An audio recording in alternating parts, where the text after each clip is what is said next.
minor league system, and he received a lot of grief from friends and people in South Korea for that. They felt that he should have stayed and played in the Korean League, the KBO. And that is ball 3. He broke in to Major League Baseball. His debut was against Curt Schilling, then with the Arizona Diamondbacks, and then one of the top pitchers in the majors. And Schilling beat him that night. He finally got his only win as a starter in his last start, by then with the Cincinnati Reds. That's a base hit into center field for Ichiro. It's almost as if you predicted that, Joe. John, let's take a look at the South Korean defense. In the outfield, Young So Kim, Young Kyu Lee, Shin Soo Cho. And on the infield, Bum Ho Lee, Ki Huk Park, Yo Min Ko. First base, Tae Kim. And the catcher, Kyung Park. Could you just go through that one more time for me? That's Joe Morgan. Way to go, Joe. That's not easy right there. It's not, but I should have gotten one. The catcher, I forgot about it. Ichiro is a base dealer. He stole 43 bases for the Seattle Mariners last year.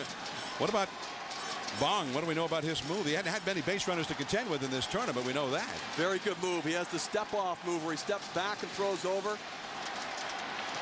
Showing bunt, Nakajima taking up and away, ball 1. Bong has actually several moves. He has the quick step off where he throw over to try to get the runner. Then he has one where he hangs the leg in the air, reads the runner, and decides whether to go home or go to first. And then he has one where he comes up quickly and just quickly steps to first base and tries to throw. And I watched him his last game at Petco Park, and he has a block move as well. He steps toward home and still throws to first base, but he did not get called for it. Nakajima takes a strike. Well, it's interesting because they've had trouble scoring runs against Bong. They're going to try maybe to get something started early. And I agree with that. Try to make something happen early. And we know that they play what Ozzie Guillen calls smart ball. So it's a good time to get started here. Play smart right here in the first inning. 1 ball, 1 strike. Third baseman, Bum Ho Lee, playing shallow, the first baseman.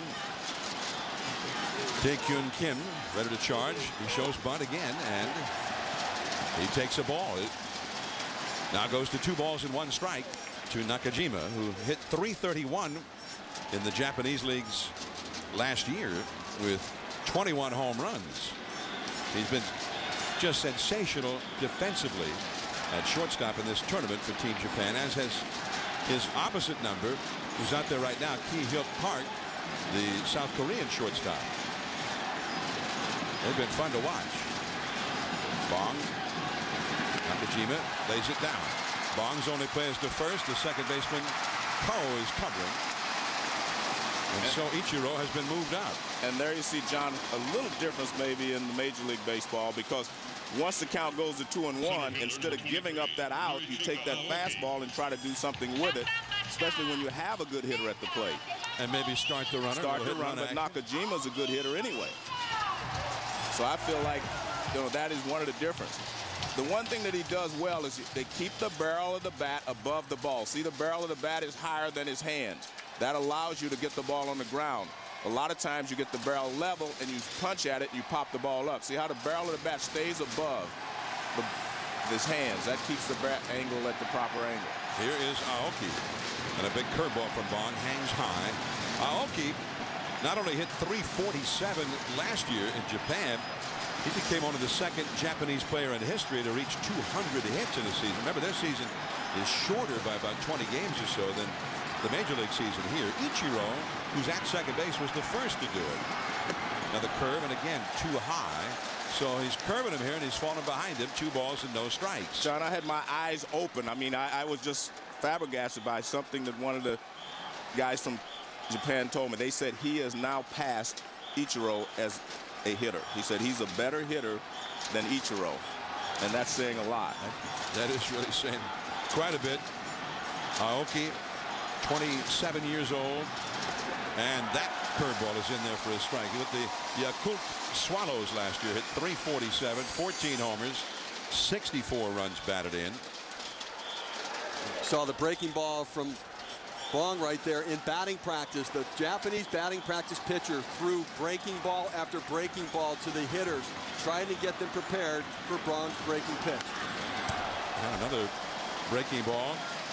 Up in the zone, though. Yeah, I don't know if that was a breaking ball. That may have been all he had on the fastball when he got it up there. Well, only 79 miles an hour. Exactly, but it did not look like it was a hanger. Let's take another look. Well, I guess it was. It might have been a changeup. The way it did not look like the curveball to me. So you're right, it may have been a changeup. 2 balls, 2 strikes with Ichiro at second.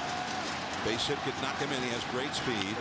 And that fastball, the first he's seen in this trip to the plate, is slapped foul, and he was way late on that one. But that approach right there is what we have seen from both Japan and the Korean hitters. That 2-strike approach, trying to put the ball in play. So much with the United States, with Venezuela, Dominican Republic, 2 strikes. You see the big swing, still trying to drive the ball. The Asian hitters just look to cut down the swing, make contact, and avoid the strikeout. 2-2. Right back to Bong. He looks Ichiro back to second and throws out Aoki. And that was the changeup again. And it was pretty good because after the fastball being late on the fastball, he was way out in front of the changeup. And that's uncommon because in the United States, left-handed pitchers tend not to use their changeup to left-handed hitters for fear they're going to leak it in and get it hit. You see the grip on the ball. That was the changeup. Aoki out in front. All he can do is try to hit it off the end of the bat. Outstanding play by Bong to look Ichiro back and get Aoki at first. You know, I've always felt that left-handed pitchers didn't throw left-handed hitters changeup, not so much because of where they'd leave it, but because they don't see the ball as quickly, they don't jump at it as quickly. So it becomes more like a fastball. And they had Fernando Valenzuela out here today, and he didn't throw many changeups to left-handers. This is Jojima, Kenji Jojima of the Seattle Mariners, baseball's America League here in the U.S. and North America. Jojima had a very poor season for the Mariners last year, but he has had an excellent classic, hitting .400. Fastball right by him. Well, just when he gets you looking for the off-speed pitches, he uses his fastball, so looks like he's mixing his pitches well so far. Jojima knocked in the first or 2 of the first 3 runs for Team Japan last night against Team USA with fly balls. He's been excellent in the clutch in this series, but he's behind to the count 0-2. Fastball and a very protective swing there. He stays alive with a foul ball. Well, Japan only has 4 home runs in the World Baseball Classic, so they have to be good situational hitters. In the game yesterday, Kenji Jojima comes up, runner on third, less than 2 out, sac fly. Comes up again, similar situation, gets the job done, and then later in the game, lays down a sacrifice bunt. Situational baseball. If you're not going to drive it to the wall or over the wall, you've got to advance runners. Ichiro trying to advance. He's at second. And the high hard when he came right after him with that 92-mile-an-hour heater. Jojima stays alive. So it doesn't seem like he thinks Jojima can get around to that fastball. Well, he feels like, I think, John, that they're looking for his off-speed pitches. He's thrown so many in this ball game that you have a tendency to look for because you see him throwing them to the other hitters. He's got him set up for a changeup or something now. What do you think? Here's the stretch. 0-2 the count. And another fastball down and away. Staying with the hard stuff to Jojima. Well, he was just trying to show him another pitch. I mean, a sinker low and away. Now he has him set up. He can go either way. He can go fastball in again, or he can go with the changeup you're talking about. He can go with any. He's got him just about where he wants him. That doesn't mean he's going to get him out, but he can throw any pitch that he wants. 2 down. Ichiro in second. Staying hard. 93-mile-an-hour fastball. Foul back out of play. So Bong, he's a finesser. He got the breaking stuff, the off-speed pitch, but when he throws that fastball, he got a little zip on it. He does, and he has some deception to his delivery. He's a little herky-jerky with his upper body, and the arm kind of jumps on you a little bit. The high fastball is what's given him his success against Japan, particularly against the left-handed hitters. I think he's got him set up for that higher-than-high fastball up in the eyes to try to get him to chase. 1-2. Changeup off the outside. Now, the other thing to remember, Darryl Cousins behind the plate has one of the smallest strike zones for Major League umpires. International play, the strike zone tends to expand off the plate on either side and a little bit up. That's not Darryl Cousins' strike zone, so it'll be interesting to see how hitters and pitchers react. Ichiro ready to run at the crack of the bat from second base. 2-2 to Jojima. Fastball to the inside. There's that strike zone you're talking about, just off the corner. 3-2. And In-Sik Kim, the manager for South Korea, looked shocked on that pitch, that call. Well, the ball's definitely off the plate inside. Quite a battle between the cleanup man Jojima and Bong. This will be the 10th pitch of the battle. 3-2 the count. It had been 0-2. And he walks him. I was going to say, this pitch will tell you a lot about Bong's thinking. I didn't think he would throw him another fastball in that situation. He was going to come with something other than a fastball. And that tells you his thinking. He's not going to get beat with that fastball in this situation. And he's looking for a fastball, so he throws him a changeup. You know, he threw him enough fastballs, and with first base open and a left-handed hitter coming up as well. If Jojima was going to get a hit, it was going to be on Bong's pitch, not on that fastball. Here is Seiichi Ogasawara, or Michihiro Ogasawara. Trying to get it right. 2 men on, 2 men out. He had 36 home runs in Japan last year. Got a fastball up and in, fouled it back to the screen. But again, that fastball's off the plate.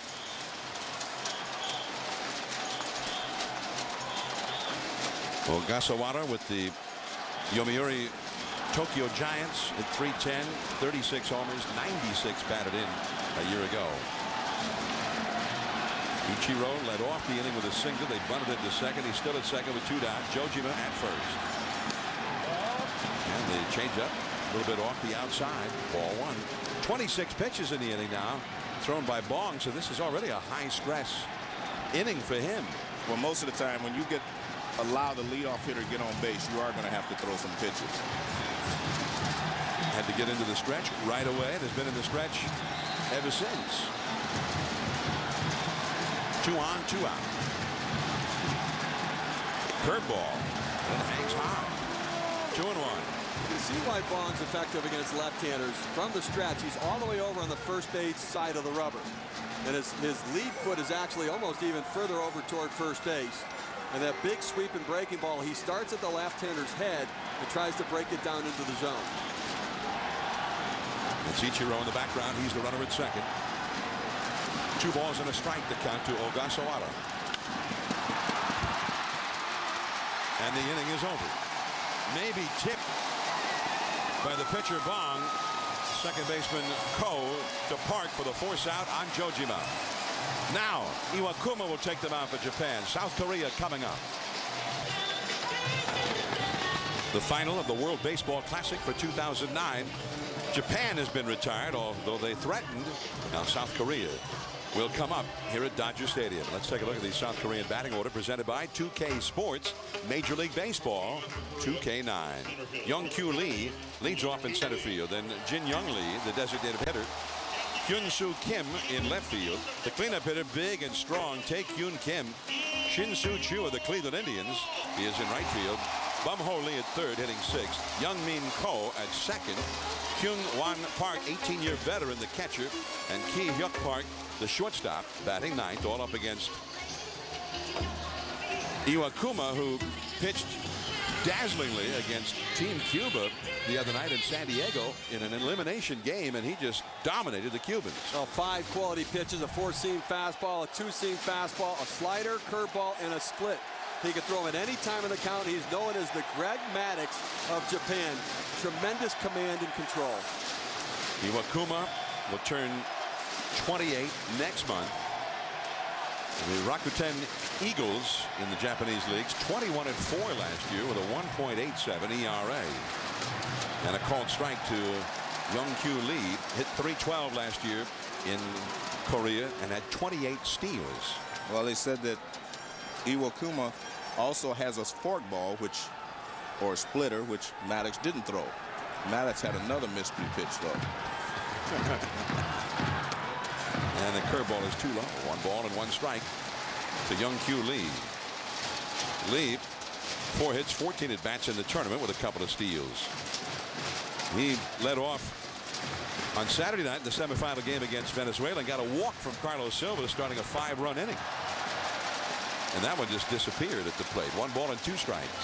Fun to watch the big leg kick for many of the Asian hitters. And for Young-Kyu Lee, that foot actually goes from the left-handed batter's box to the outside corner of the plate as he awaits the pitch to get in.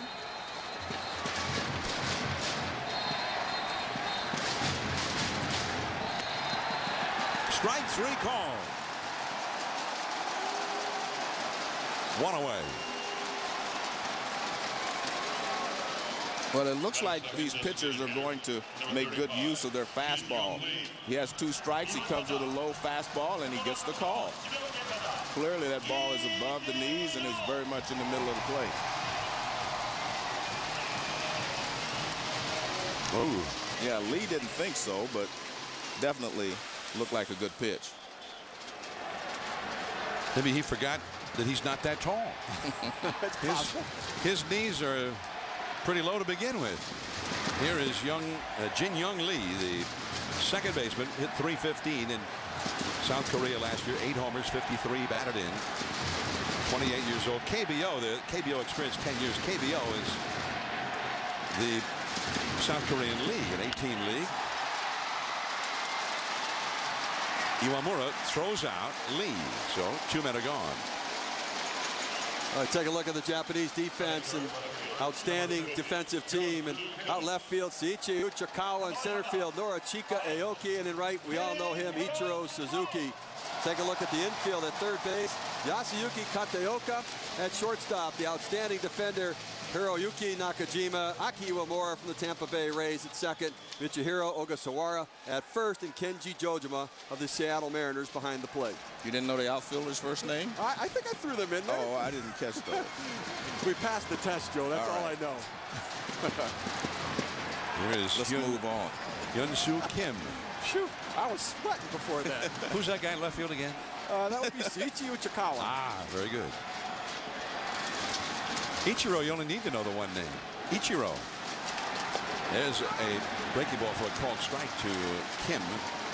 No score in the game. Last of the first. 2 down.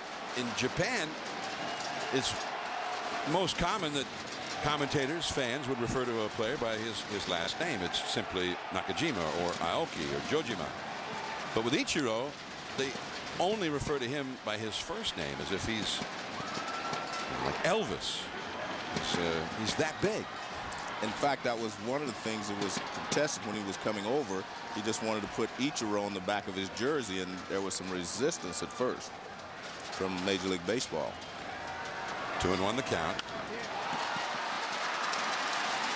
Ogasawara takes it to the bag, and that's a quick, quiet inning for Iwakuma. Only 10 pitches, 3 up and 3 down. On to the second inning. No score.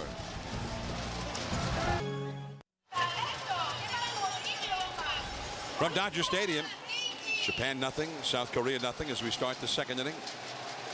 Seiichi Uchikawa will lead off for Team Japan against Jun Kyun-bong of South Korea. Uchikawa had a fabulous year in Japan last year. Hit .378, 14 homers, 67 runs batted in. Uchikawa, 26 years old, and .378, that's pretty good in anybody's league. That's Gwynn-like. Or here in Dodger Stadium, they might say Manny-like. Manny Ramirez, who hit .396 for the Dodgers the last 2 months of the season after they got him from Boston. But it has not translated into success in this classic for Uchikawa. He's played sparingly, only 13 at-bats. He does have a home run, though. 1 ball, 1 strike, facing Bong. And the changeup is alone with 2 balls and a strike, with Kurihara on deck, and then Iwamura due up third in the inning. There's Kurihara. We saw him Saturday night, and he looked jet-lagged, which surely he was. The changeup. Bong gets him. 1 away.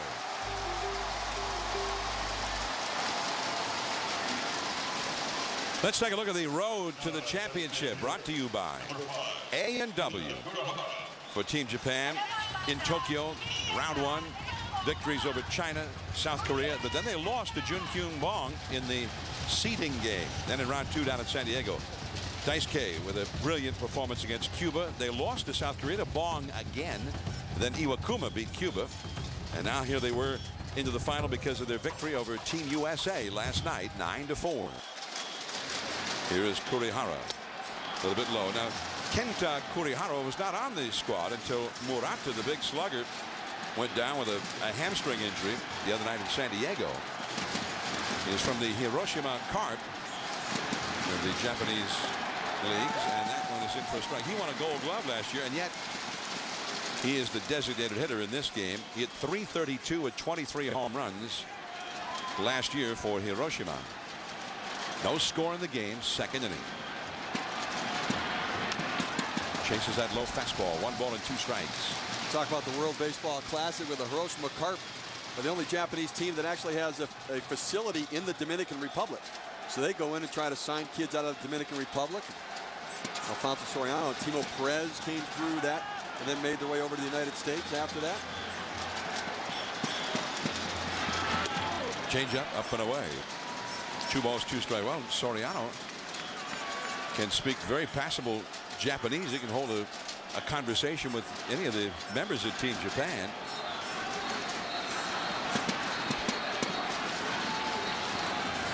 Changeup struck him out. Well, maybe there was a little bit of nervousness in the first inning because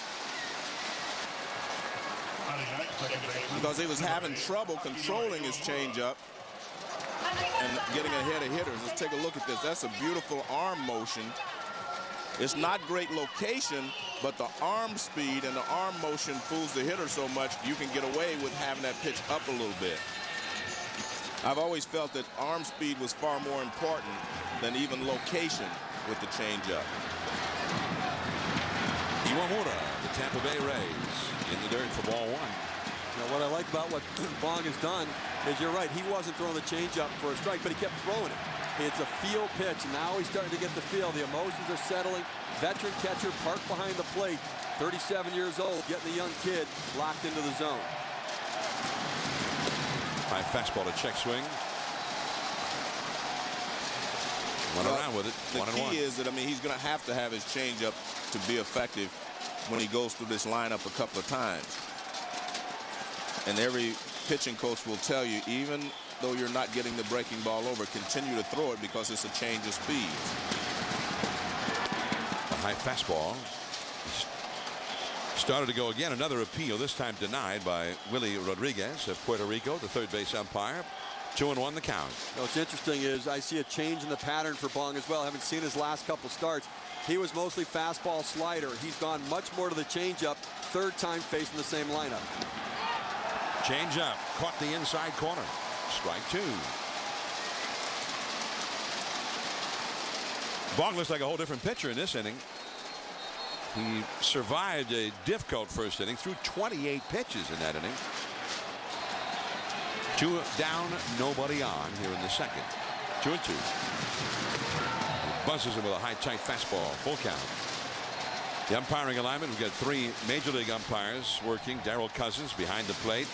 Ron Culpa at second, and Paul Emmel along the left field line. Carlos Ray at first base from Puerto Rico. Willie Rodriguez, also from Puerto Rico, from the professional leagues. And Paul Hyam from Australia down the right field line.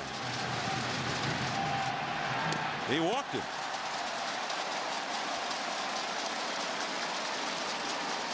So he walks the left-handed hitting Iwamura, and now we'll have to face Kataoka, the 9th place hitter, a right-handed batter.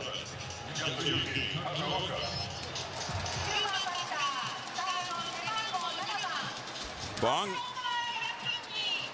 back in March the 9th, was a winner over Team Japan in Tokyo, and he actually requested that he be put in that game after Japan clobbered them the first time they faced them. And then he shut them down, beat them 1-0 in that game, and also beat them earlier this week. And of course, that begs the question, Joe, how many times can one guy fool one lineup when they've seen him so many times in such a short time. Well, I'll compare that. I've seen Nolan Ryan go through a lineup a lot of times. If you got good stuff and you're throwing strikes, you can handle anyone. Now, the only thing that happens, guys get a little more familiar with you, and they start trying to think with you. But that's why Bong is changing his patterns here. He realizes that sometimes they're looking for the change-ups or the curveball, so he's mixing in more fastballs. But I really think that the pitcher, if you're throwing well, it doesn't matter.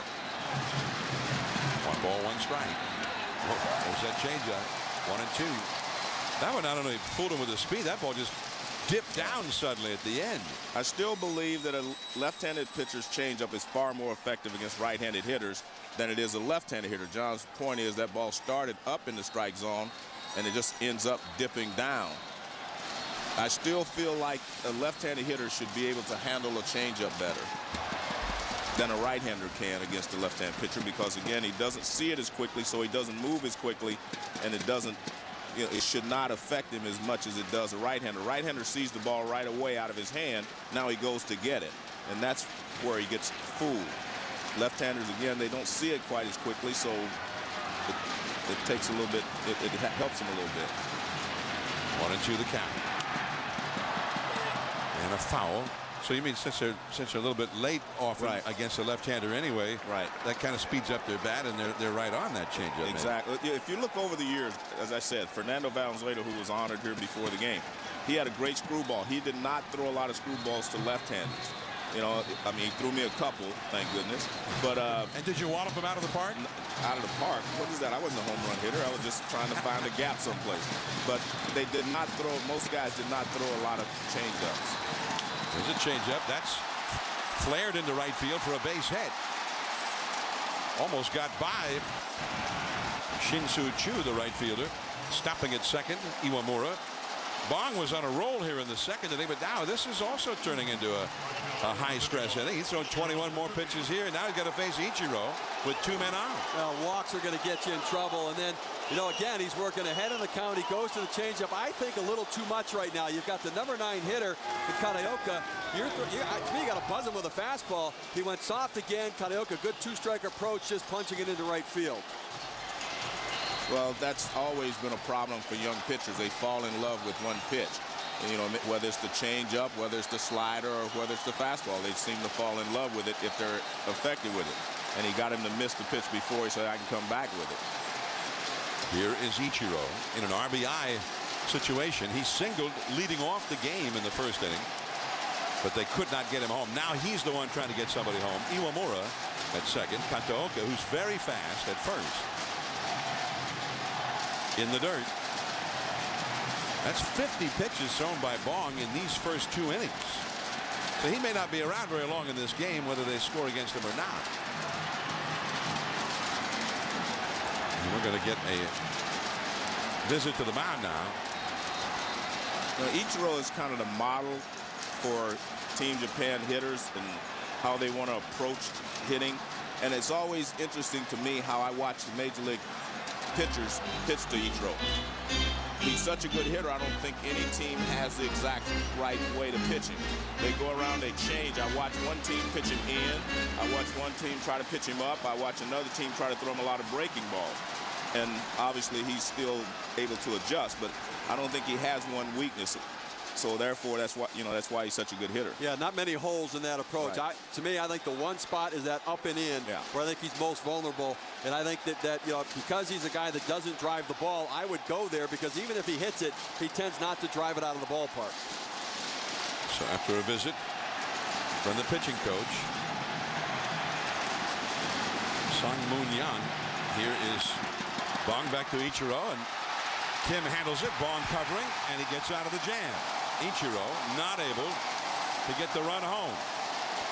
2 men stranded. They've left 4 men on base in these first 2 innings. Taekyun Kim, the slugger, coming up. ESPN is your NBA destination on Wednesday.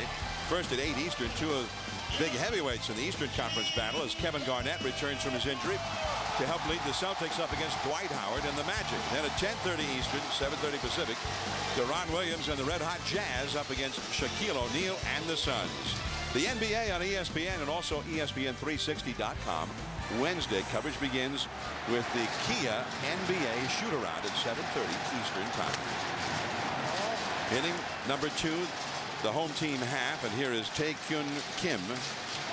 31 home runs last year in Korea in the KBO. 1 ball and no strikes.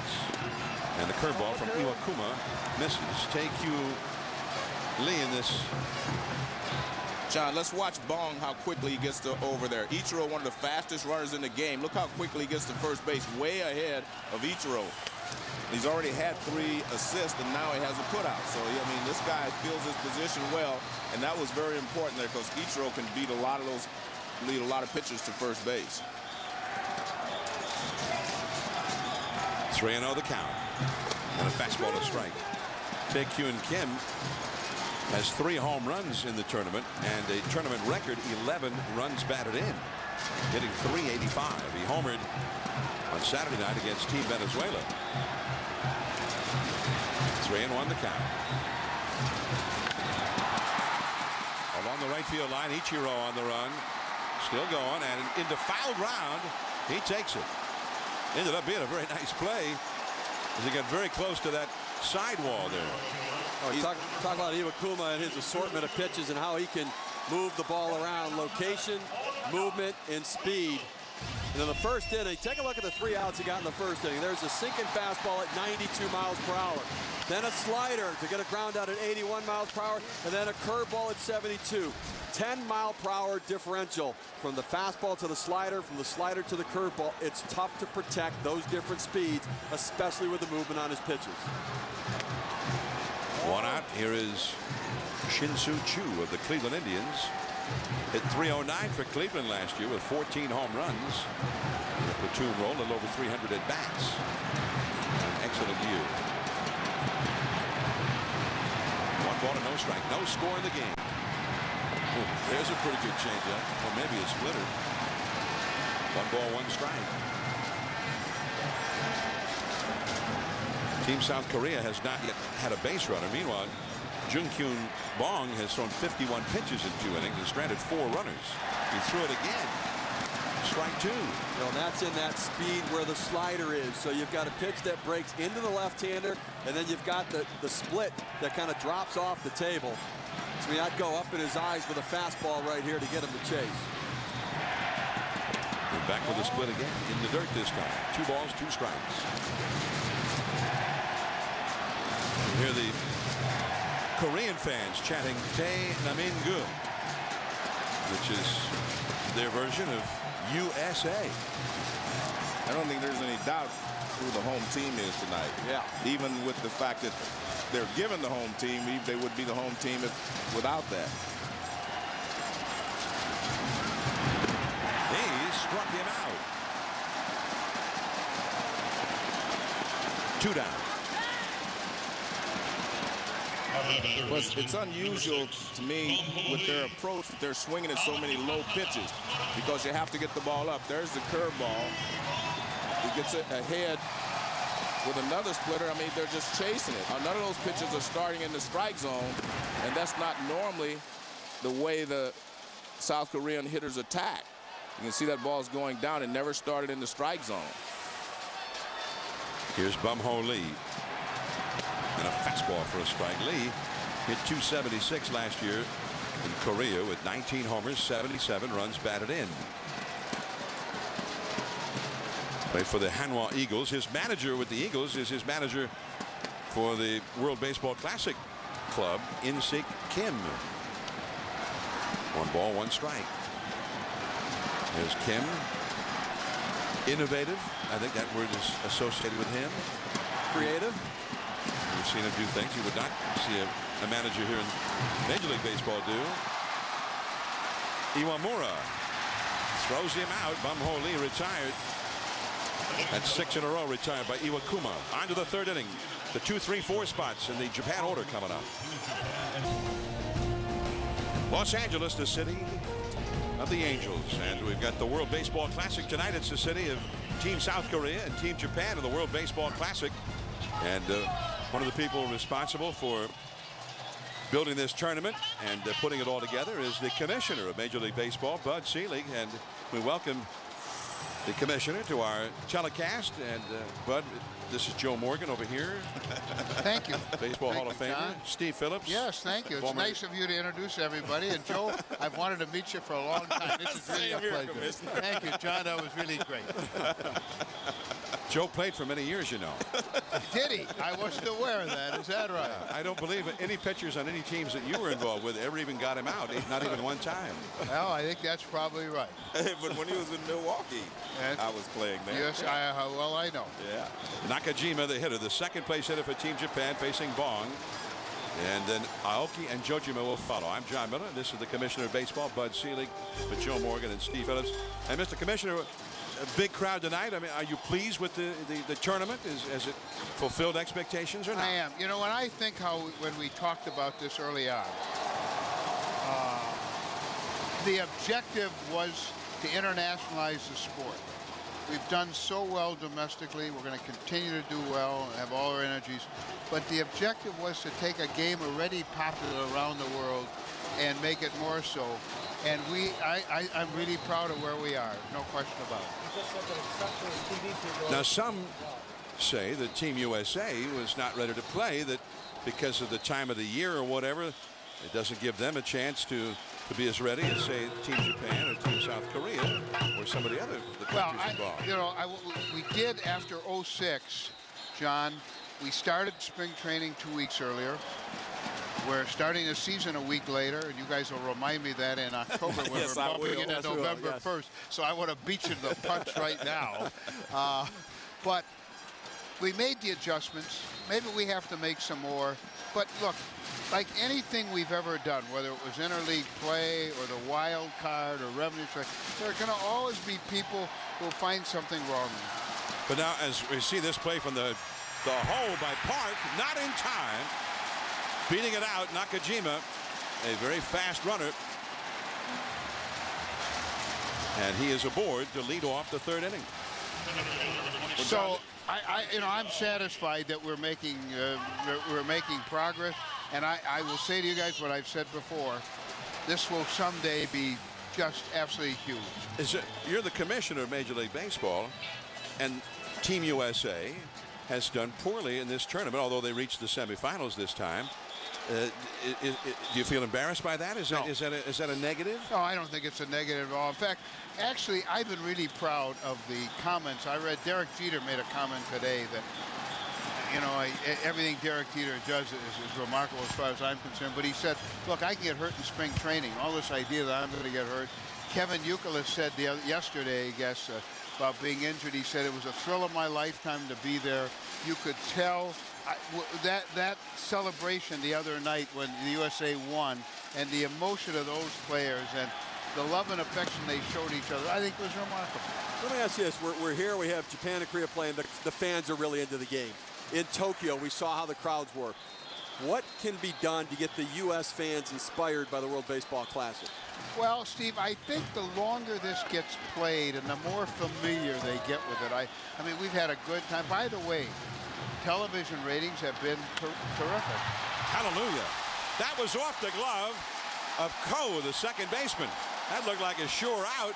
And Joe, longtime second baseman, what happened to him out there? We're not used to seeing that. These guys don't make mistakes like that. You would ask me that when I asked the commissioner. Actually, it looked like it was going to be a potential double play. Let's see what the runner at first base, he's leaning a little bit. So if he catches it, he's got a chance for a double play, and that might be the problem. He took his eye off the ball to look and see where the runner was, because he was angling toward first base when he missed that ball. So I think he took his eyes off to see where the runner was. Remember, Ko is the second baseman that In-Sik Kim, the manager, has sent into the game to be a defensive replacement a couple times. So he is the better defensive second baseman. So now with the error by Ko, 2 men on, nobody out, and here's the cleanup hitter, the Seattle Mariners, Kenji Jojima. And he's the cleanup hitter, but he's also liable to drop down a bunt right here. What do you think?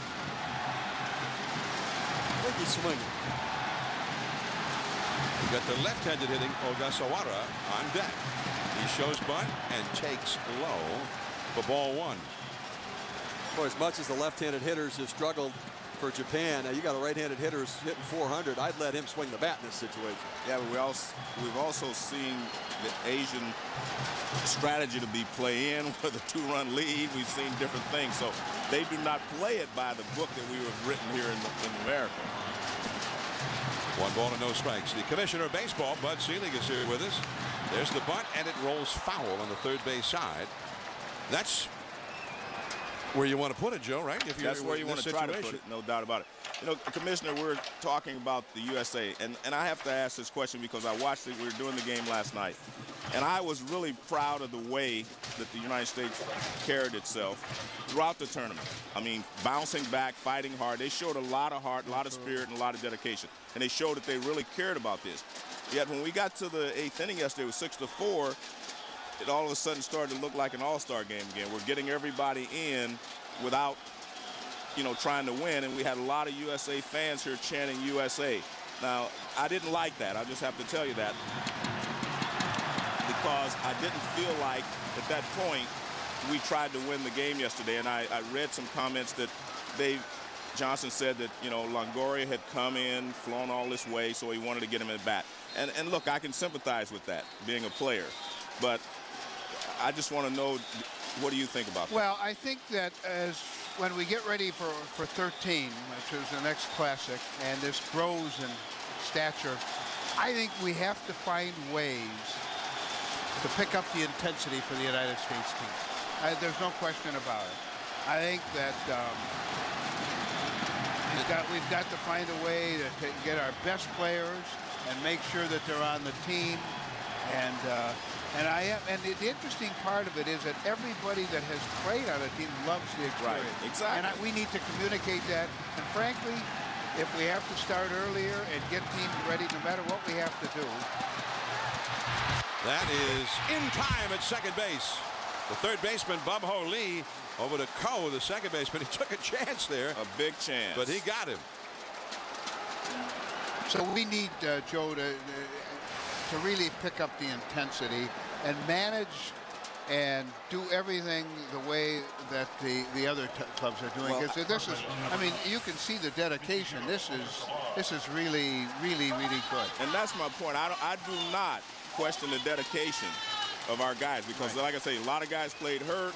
They were asked to come in at the last minute, and they performed. They came in, they did the best they could. Like I said, I didn't think they were going to make it this far. I really didn't, but they showed a lot of heart in doing that. But again, you know, last night, the intensity in the last couple of innings. Well, yes, I did. Look, when you look at what David Wright did. Right, exactly. And Ryan Braun playing hurt with the same injury he had last year. And they were going to play. Yeah. They just made up their mind. They were going to play. And I was very proud of that. I agree with you. I think the players on the USA team were remarkable. And we've got to find a way to equalize, I think, maybe the advantage that the other clubs have by starting earlier and maybe being well along in their training. Most of these clubs already started in January or even before. Well, Steve suggested you start in January.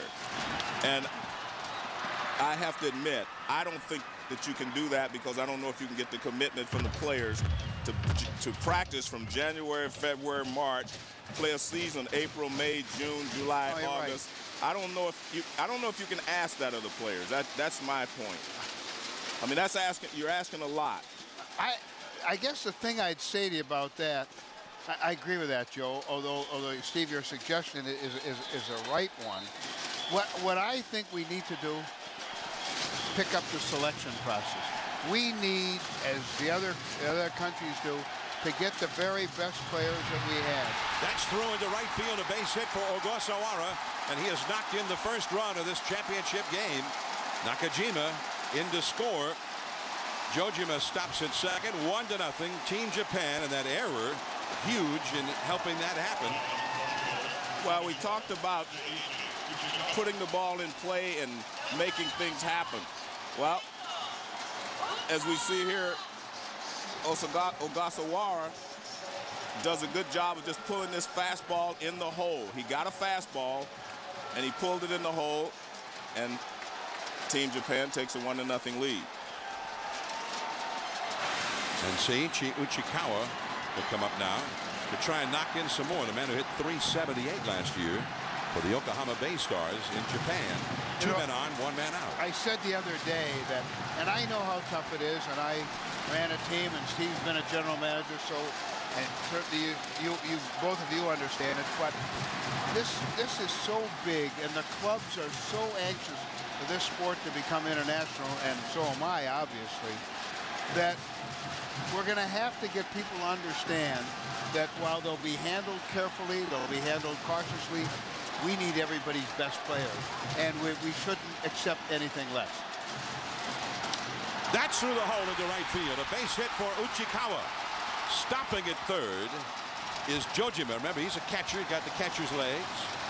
Not much speed. So now the bases are loaded. They've got the bullpen busy, by the way. They've got a right-hander, Hyunwook Jung, warming up in the South Korea bullpen. And this has got the makings of a big inning now for Team Japan. Well, we've seen Japan make some adjustments. I mean, Bong continues to go with the off-speed pitches, so they've made the adjustment to stay back, let the ball get deeper into the zone. Uchikawa goes the other way on that changeup to punch it into right field. So, you know, Bong, if you're going to be effective with an off-speed pitch away, you have to also throw the fastball in. He's not been doing that. He keeps going soft, soft, soft. He's got to change speeds and back the hitter up and stand them up at the plate. The commissioner of baseball, while all of this is going on, Bud Selig is here with us.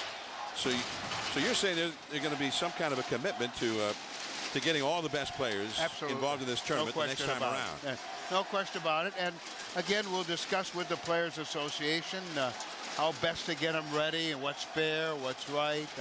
I think that Davey Johnson and Marcel Latchman, everybody really took care of players and did what they have to do. But we need to pick up the intensity in our selection process. Well, you're also going to have to get some commitments from owners as well to let their best players You're go. right. You're right. I must tell you that the owners, I told an owner today, they voted overwhelmingly.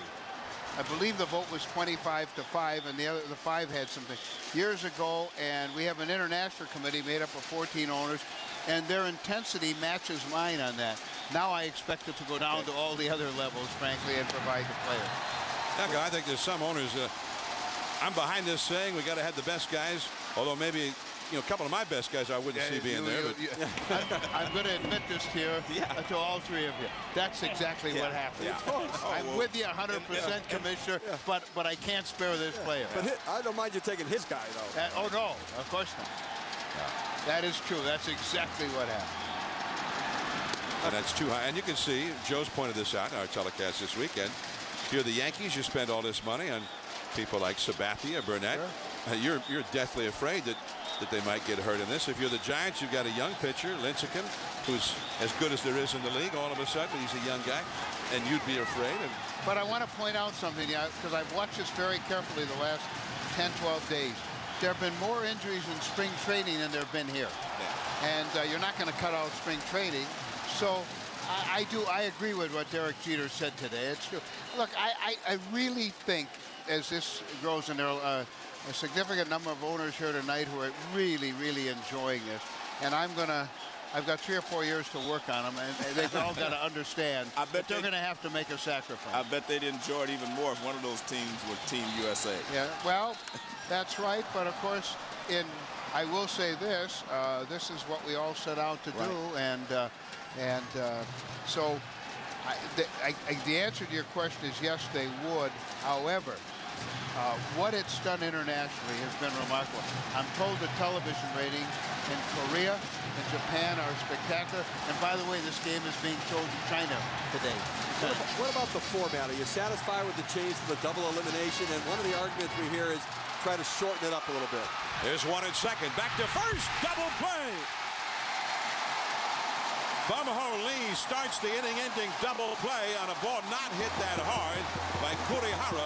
Ko, the man in the middle, turning the ball back to first, and just the one run for Japan.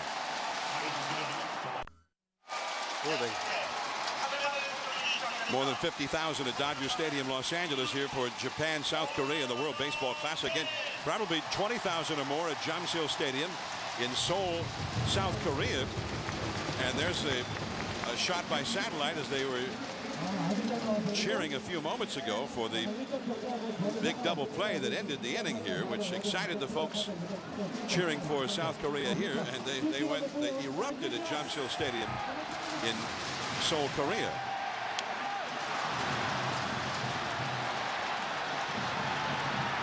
And there is one away as Young-min Ko pops out to the first baseman Ogasawara. This is the scene as they got out of that bases loaded, one out jam and got the double play, and they just erupted at Jamsil Stadium in Korea. The Doosan Bears and the LG Twins play their KBO games there.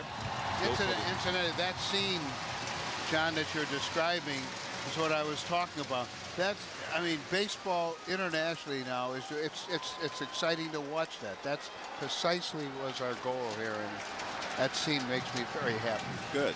Well, it's almost lunchtime, or what we would consider lunchtime, almost noon in both Korea and Japan right now. So a lot of folks must be taking a long lunch hour over there. Apparently, that's good. Steve, you asked a question about the format. Yeah. The one thing I said to myself, we can eliminate some of the off days that we had. We almost had too many of them. And maybe condense it down in a shorter period of time. Because one of the problems you get when you have a team full of stars, the manager feels compelled to get them ready for spring training and play them. And with off days, it gets in the way. Is there some thought to only having starting players at every position and then the extra guys not being star players? Well, that's something we're going to have to talk about. Fortunately, we have enough time to do that. And I have a feeling that next time you're going to see a desire of many more players. I think all these young men that were here that went back, Brian Roberts, I noticed, was quoted saying when he was called up after Dustin Pedroia got hurt, he couldn't sleep the night before, he was so excited. And Evan Longoria, I had read about for 3 days, said he wanted to be invited. Would somebody please call? So I kept reading it, and I finally called our guys and said, if you're not going to call him, I'm going to call him and invite him. 2-2 the count. This, of course, is Bud Selig, the commissioner of Major League Baseball and one of the men behind the World Baseball Classic. Are you the commissioner of the World Baseball Classic, too? I guess. I guess. Fortunately, there haven't been any tough decisions yet, so I'll accept the responsibility. 2 down as Kyun-Won Park, the South Korean catcher, 18-year veteran, has struck out. And here's Kye-Hyuk Park, the shortstop. And South Korea has not yet had a base runner against Iwakuma here, as Japan has a 1-0 lead. They've had nothing but base runners. Most of the game has been played with Japan batting in this, and yet they have only the 1 run. This is Iwamura of the Tampa Bay Rays of Major League Baseball. He throws him out to end the inning, and the commissioner of Major League Baseball and the WBC, Bud Selig, has been with us. Many thanks for stopping. Pleasure to be with you. I'll see you guys all year long. Always a pleasure. Nice to. Opening night for Major League Baseball 2 weeks from last night in Philadelphia. We'll be there for you. We'll be back. And there is Jun Kyun Bong right back on the hill for South Korea, and he spent most of the night out there. His counterpart, Hisashi Iwakuma of Japan, has hardly broken a sweat. He's thrown 30 pitches. In his 3 innings, he's retired all 9 of the hitters he's faced. Bong has thrown 74 pitches, and this is the 17th batter that he's faced already. First ball swinging, Iwamura thrown out by Kye-Hyuk Park, and there is one away. A 1-pitch out, that's a blessing for Bong. Well, take a look at Jun Kyun Bong, and that high fastball has been his strength throughout the World Baseball Classic. And you see some of the at-bats right here. The hitter's having a tough time catching up to it. Running that high fastball 93, but when he's gone off speed and down, look at how comfortable the hitters are going out over the plate to be able to get the off-speed pitch. He has to create some discomfort in the hitter so that they can't go to the off-speed pitch on the outside corner, and that means fastballs in on the hands, in off the plate. Here's Kato, a curveball in there for a called strike. But John, the scouting report I read about Team Japan, they did not handle a good fastball. Whether it be in or up, the good fastball they could not handle, and so they're built for off-speed pitches. Left field and right to Kim, out number 2. That was a low fastball that he hit. They're very good low ball hitters. But when I watch them batting practice, their approach to hitting, everything is down. Even when they're throwing batting practice to them, they pitch down so that they're concentrating on getting the ball that's down. And that's obviously the way they pitch, you know, in their leagues.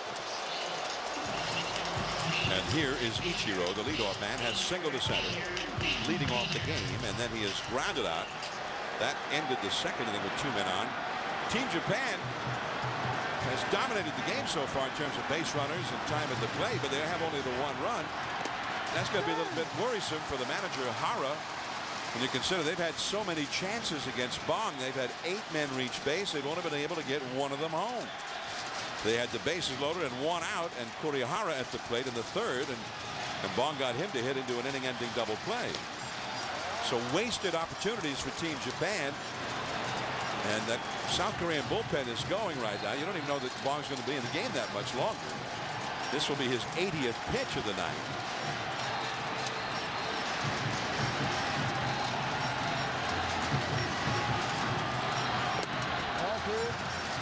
Two and 1.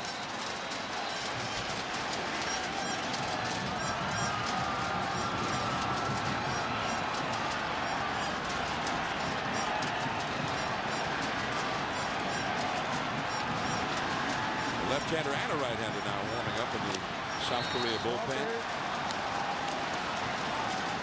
So Hyunwook Jung up earlier, a right-hander, but he's been joined by a big burly left-hander out there now. You know, we often talk about Ichiro not being a power hitter, but he can drive the ball. That one is right to Poe. That's the first 3-up, 3-down inning for Bong. That was an 8-pitch inning. And you wonder, has Team Japan's best chance to open a big lead come and gone? Corral. Now a look at the road to the championship, brought to you by A&W. For South Korea, they beat the team from Taiwan, lost big time to Japan, then beat China, and finally beat Japan to win the pool back at Junkyun Bong. In round 2 down in San Diego, they beat Mexico. They beat Japan behind Bong again before losing in the seeding game. And then, of course, here in L.A. on Saturday night, they beat Team Venezuela to get their spot in the final. 10-2 was the score in that blowout. Now the top of the order for South Korea, trailing here 1-0 in the last of the 4th inning. This is Young-Kyu Lee, the leadoff man. They have not yet had a base runner against Hisashi Iwakuma. Only 1 hitter has even hit the ball out of the infield against him. He has been that dominant. 3 strikeouts for him. And the 4th ball in the dirt, 1 ball and 1 strike to count to Lee, the speedy leadoff man who had 28 steals in South Korea last year. He was called out on strikes his first time out. Showing bunt and taking that off-speed pitch up and away. John, he's not trying to drop it down the 3rd baseline. He's starting to run up. Now, if he wants the infielders to charge, so he's going to swing at it and hit a ground ball to second base is where he's trying to hit it. The second baseman running over to cover first, and that would have been a base hit if he could have had a pitch to do that with, because on the first pitch he ran over. The second pitch he did not run over. The second baseman was aware of it. Chops it foul. 2 balls, 2 strikes. You know, he used to do that all the time, Matty Lou. He would take these run up, slap at the shortstop, run up, slap at, you know, the second base while he was on the move. And that was one of the reasons he won his batting championship that year. He would just, whenever he got in trouble, he'd get a hit. 1966, Matty Alou playing on the Roberto Clemente Pittsburgh Pirates. Hit 368. I thought it was 342. You're probably correct. I didn't think he was that good a hitter. Nice play. That's Kanaoka throwing out the speedy Lee. 1 away, 10 in a row. Retired by Iwakuma. That looks like a routine play right there, John, but he made it routine because he charged the ball right away. If he hesitates and maybe backs up, now watch his first step. Ball's hit, he charges right away, gets it on the short hop. As an infielder, you want to get the ball on the short hop or the big hop. And he charged it, made it. It looked like a very easy play there, but that was not an easy play. If he would have backed up on it or did something else, it would have been a tough play. Kanaoka, shortstop by trade, playing 3rd base without Murata in the lineup. Shortstop tend to think about being aggressive, coming to get the ball. Good feet. And the curveball is fouled by Jin Young Lee, the number 2 hitter in the order. Now thinking about being aggressive, go get the ball, Joe, and you're right. He goes and finds the hop that he's looking for, gets in rhythm with it, knows that he has some time to transfer, gets his feet turned around. Got to have good feet being infielder. With 1 down, Jin Young Lee trying to become the first man to reach base for South Korea. That's a called strike 2, an off-speed pitch from Iwakuma. Well, you definitely have to have good feet to play the infield, but you got to be able to dance to play the middle infield, short and second. Just remember that. All those middle infielders are good dancers. So what, if you play third base or first base? You just have to have good feet. But to play the middle, you have to be able to dance in rhythm. But you know, we have a camera in the booth. At some point, you're going to have to stand up and show that you can dance now. I mean, you're setting it up.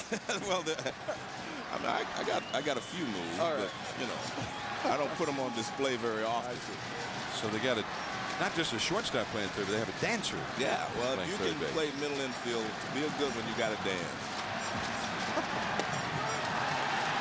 Strike 3 called to Jin Young Lee. The 4th strikeout for Iwakuma.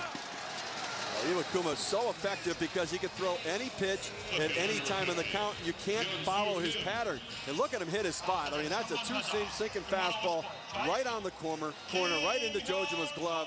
Outstanding action and velocity. You just cannot anticipate and think along with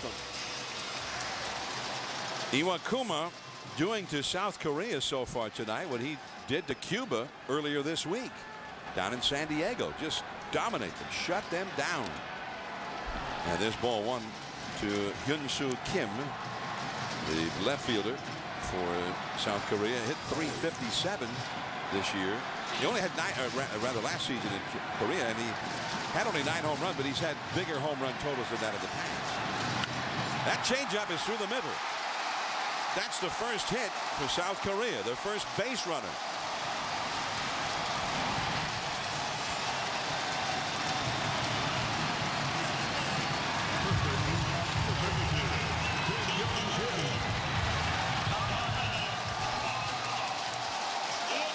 See the ball up in the zone right there and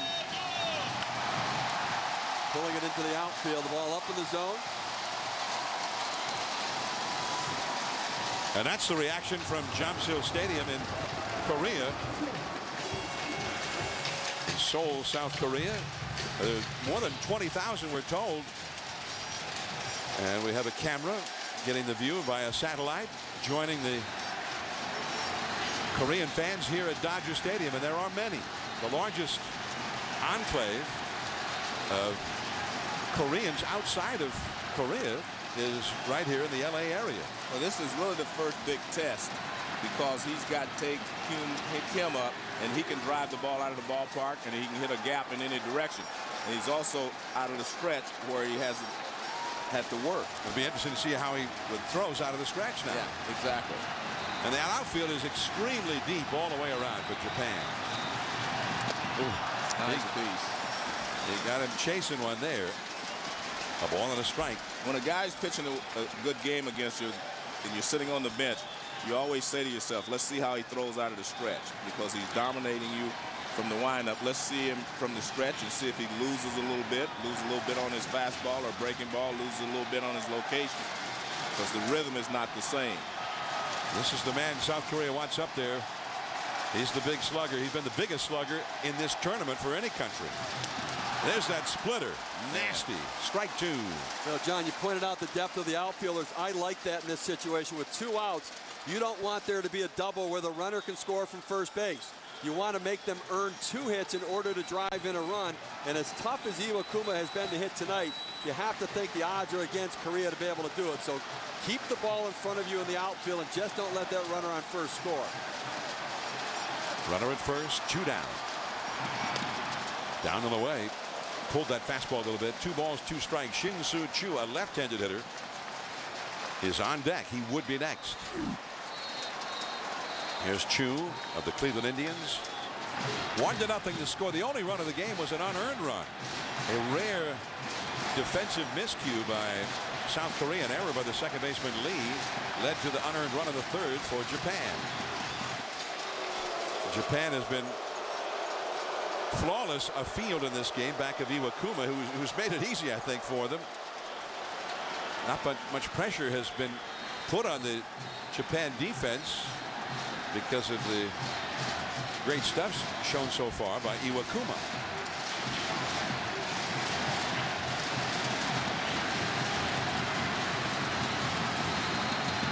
And the splitter in the dirt. You hear those noise sticks. Some call them thunder sticks. They were actually developed in South Korea by fans of baseball there, who called them cheer sticks. And there's a big group of them. The Japanese have the cheer sticks or the thunder sticks of a different color. And they do make a lot of noise.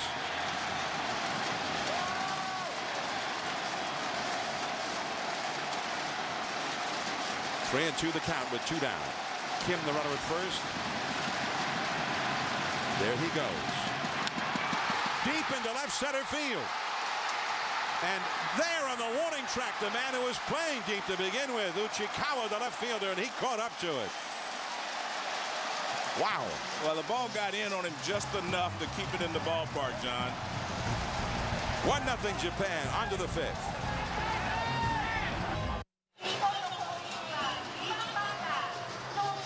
Looking west from above Dodger Stadium, here springtime in LA in the evening. This coverage provided by Goodyear. Get there on the cushion of Comfort Tread technology. Team Japan comes up now. Top of the 5th inning against Bong, who's thrown 82 pitches, so this will surely be his final inning. The South Korea bullpen is busy. That changeup is fouled back by Nakajima, the number 2 hitter in the order. See some of the fans from Korea who are here, not just with the colors, but with banners and the noise sticks. That's what I call them, Joe. They make a lot of noise. The noisy sticks. The infernal noise sticks. 1 ball, 1 strike. Aoki. And then the cleanup hitter, Jojima, will follow Nakajima here in the 5th inning. We have over 50,000 here at Dodger Stadium, and somewhere around 20,000 or more from Jamsil Stadium in Seoul, South Korea. And Tae-Kyun Kim, just as Joe mentioned, this ball got in on him just a little bit, and he did not have enough on it to make it out of the yard. And Uchikawa, the left fielder, caught it right in front of the wall here at Dodger Stadium. Plus, the ball didn't tend to carry well here once nightfall settles in anyway. And this is how they reacted to it at Jamsil Stadium. They thought it was going to go. They were hoping it was going to go. And then, oh, man. Are you kidding me? Stadium is too big out there. And there have been many a major league hitter who's felt it was too big, especially at nighttime over the years. A curveball misses to John, Nakajima. we have a perfect night for our championship game. The flags are limp. Last night, the weather had an adverse effect on the game. I mean, a couple of balls hit out there by DeRosa would have probably gone out. The wind knocked them down tonight. It's just straight up baseball. DeRosa, Team USA may wish they'd played tonight. Yeah. And this had been the semifinal, because DeRosa might have had 5 or 6 RBIs on those same 2 balls that got knocked down last night. There is Jung, Hyun-Uk Jung, up in the South Korean bullpen. 3-2 the count to Nakajima, giving Bong a battle here in the 5th inning. And that is ball 4 in the dirt. So Nakajima gets a leadoff walk. And Aoki, the 3rd place hitter, and a good one coming up. Men's college basketball in the NIT continues tonight with 2nd round action as Stephen Curry leads Davidson against St. Mary's. The Gales of St. Mary's from Northern California. The NIT 2nd round on ESPN2 tonight at 11:30 Eastern Time, 8:30 Pacific. I will say this, St. Mary's should have been in the NCAA. That's all I'm going to say. St. Mary's won 26 games, John. And that's even though your house is about, what, a quarter of a mile from the St. Mary's campus. That has nothing to do with it. No, nothing to do with it. I saw Bong with a quick step-off move, thrown over to keep Nakajima close there. A lot of base runners used to call that the Mulholland move. When Terry Mulholland was in the league, he was a master at it in Major League Baseball. Ball one to Aoki, hit .347 last year in Japan. Norichika Aoki of the Yakult Swallows. He's a good hitter. Jojima, the cleanup man, is on deck. Nakajima, who led off the third with a single and eventually scored what is up till now the only run that has been scored. He leads off again, getting aboard here. And Bong, he looked like he's laboring now. He's having a hard time getting that ball in the strike zone here in the fifth inning. And I think that's why he went with the changeup to Nakajima and ended up walking him, because he didn't have confidence in his fastball on that 3-2 pitch. Nakajima, the runner at first. Remember, he had 25 steals in Japan last season. But again, Bong's got a very good move to first. Haven't seen any of that kind of running. Nobody's been aggressive for Japan in terms of trying to steal a base in this game. That's because it's the third time they've seen Bong out there, so they know his move, and they know they've got to keep it a little bit closer.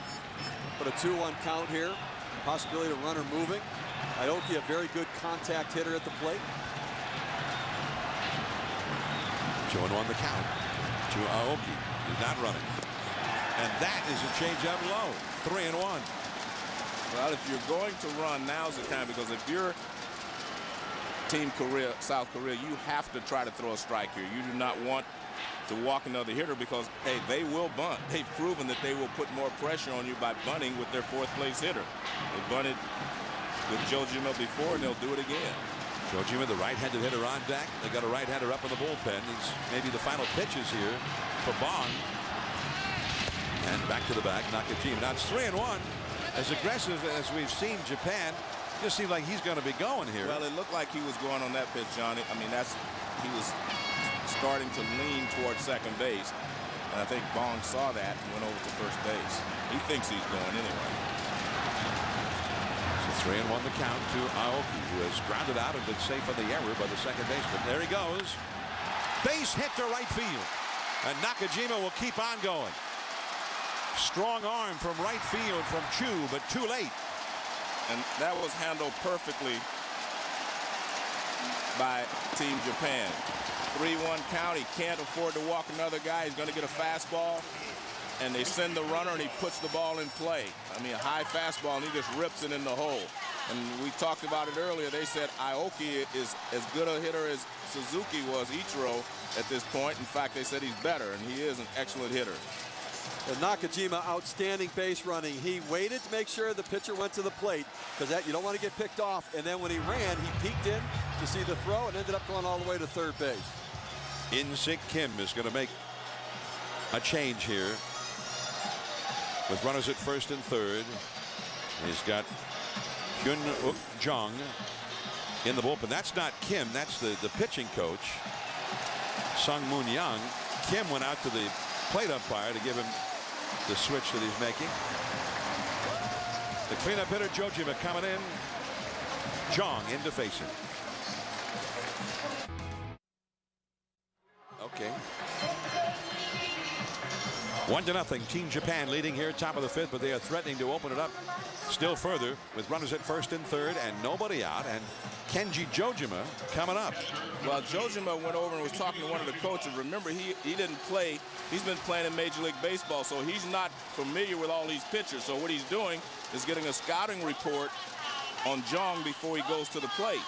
And he said his first thing he asked was, will he pitch me inside? That was the motion he made about with his left hand. Will he come inside? Now he's giving him, maybe he'll go up and down or whatever, but he's getting a report. See right there, he wants to know, will he come inside?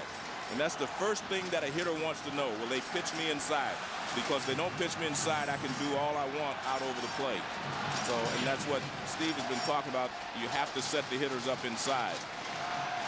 So, here is Jojima with runners at first and third, nobody out. Twice last night in a similar spot, he got that runner home from third. The two chances he had to do it. And he goes inside, up and in, and an accidental foul that got a piece of the catcher, Kyung-Won Park, the veteran from South Korea. There is Nakajima at third, Aoki at first, and the scouting report you got about Aoki has been prescient tonight about that. Now he surpassed Ichiro as a hitter in Japan. He's hit 2 line shots in these last 2 rallies that Japan has staged. I'm gonna have to see him a lot more than 2 at-bats though to say he's passed Ichiro, but I mean that's what I was told by one of the interpreters from Japan. The middle infield double play depth. They'll give up a run here to get 2. As Japan has visions of a big inning. Remember, the coach was giving him the sign up and with his hand open to up and down. I think that's what he was telling him, that he will move the ball up and down, and be aware of that. So far, everything's up. He's concentrated on up. Yeah. John also has that curveball that he'll throw out of the high fastball plane. 12-6 curveball. And a changeup. That is low. 2-1 the count. So Jojima, they're trying to get him to hit a double play ball. He certainly is a candidate for it as a catcher. Not very fast. Even that would get the run home. That's from what third base. John, there have been times where I've talked to some hitters. They say, I'm just going to hit the ball on the ground. In this situation, lastly, if you don't strike out, you're usually going to get a run home. If you strike out and the next guy hits in a double play, you get nothing. So you have to always be aware when you're hitting with no one out, it's your job to get the runner in. Goes back to the high fastball, and that is lofted foul. Back into the 4th deck here at Dodger Stadium. 2 balls and 2 strikes. We saw Jojima come up twice with a runner on third in the game yesterday and execute, get his job done perfectly. 2 fly balls to right field, picking up the sacrifice fly and the RBI. Jojima tonight has walked and hit into a force play. 2-2. And there's that curveball we're talking about, Steve, but off the outside, it's a full count. But even though he has a good curveball, he can't throw his great curveball because he may bounce it, and then that'll get a run home. So you have to temper your breaking ball by making sure even if you're trying to get it down, but you can't bounce it. And what about that runner at first? Aoki had 31 steals in Japan last year. It's 3-2. Nobody out though. Is he going? Yeah. He's not running. Strike 3. Jojima chased and was not able to get that runner home. Big strikeout for John. And I'll tell you why he wasn't running after Steve does the pitch sequence. They take a look at the pitch, up and in, foul tip. Then they go to another high fastball there. That's a non-decision pitch. That one out of the hand is a ball as well. Now that's when he has to challenge the high fastball. Takes the breaking ball away and gets him on the breaking ball away. Well, the reason I don't think he was going is because Ogasawara got a base hit to drive in the first run of the ball game. So you want to give him a chance to left-hander. You don't want to strike him out, throw him out, so it's 2 outs in this situation. Here is Ogasawara, and he chases that high fastball at 93 miles an hour from John. I'm surprised at the lack of aggressiveness from Japan, because I agree. I figured 3-2 he's going to get a fastball. If he gets the fastball, he's going to put it in play. And if it's a breaking ball, it's going to be one he's going to have to chase down out of the zone, where I think he still might have a chance to be there. But you're right, Japan has been very conservative on the bases. I've been watching the games that I've watched. They are conservative. Another fastball right by him. Strike 2. Ogasawara has been beaten by the fastball. We saw it at Petco Park in round 2. The good fastball has gotten him, but when the pitcher has gone to the off-speed pitch, he's been on it. Now, it changed a little bit yesterday against USA. He did catch up to a couple of those fastballs. We'll see where he goes on the 0-2 pitch.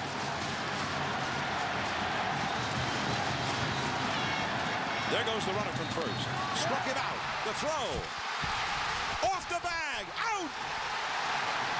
He was there, but slid past the bag and got tagged out. The inning is over.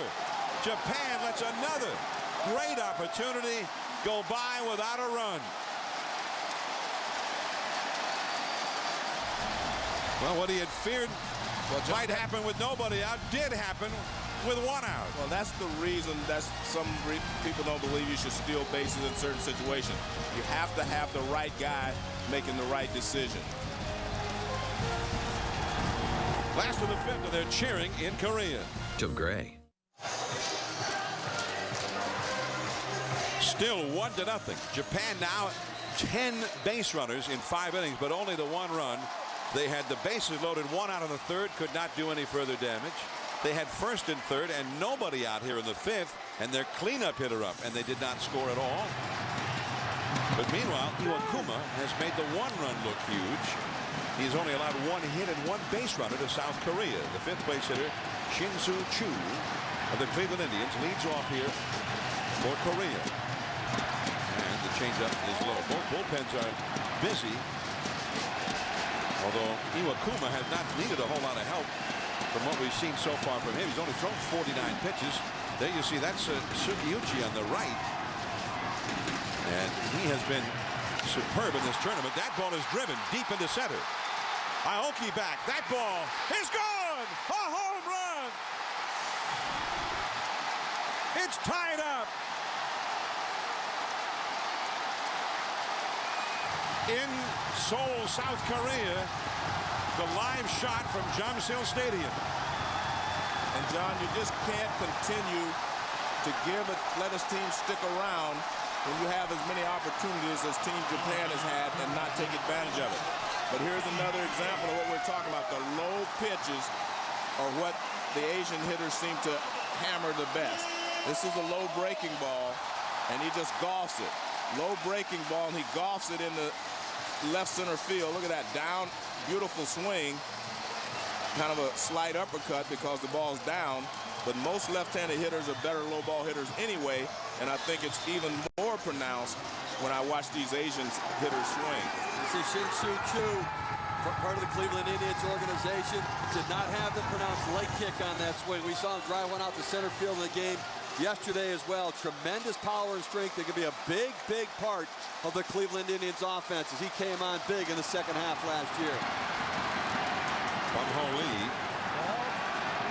ball and no strikes. The last 2 hitters for South Korea have both hit the ball well. Tae-Kyun Kim hit the ball out almost to the wall in deep left center, even though the ball got in on him.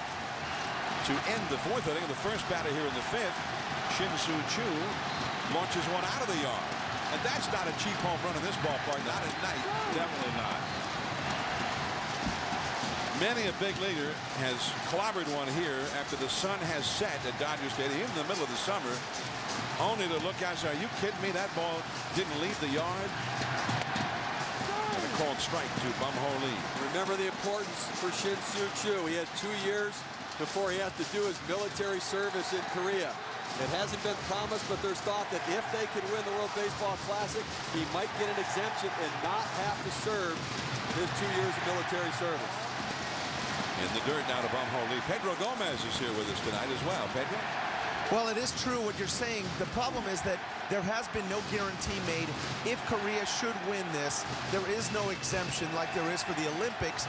There is, however, the possibility that there could be enough public pressure put on Congress, members of Congress, that they would give exemptions to only about 6 players on this roster that have not fulfilled their military duty. The others all have either already fulfilled it, or they were members of the 2006 gold medal winning team, and those members did receive exemptions. Guys? In fact, the Olympic team from last summer, as Gamw goes down. Well, they'll have to decide whether this is as important as the gold medal. And you know what? Right now, if they beat Team Japan, to me, it is as important because they would have won the last 2 international competitions, which puts them on the map. You know, we talked about in the Open that the dominance that Japan has had over the Asian countries all these years in baseball. This could start to make that change that they're looking for if you're from South Korea. There's never been a Korean player that's come to the States and they had to leave for that 2 years of military service. Young Min Ko, second baseman, takes a called strike from Iwakuma.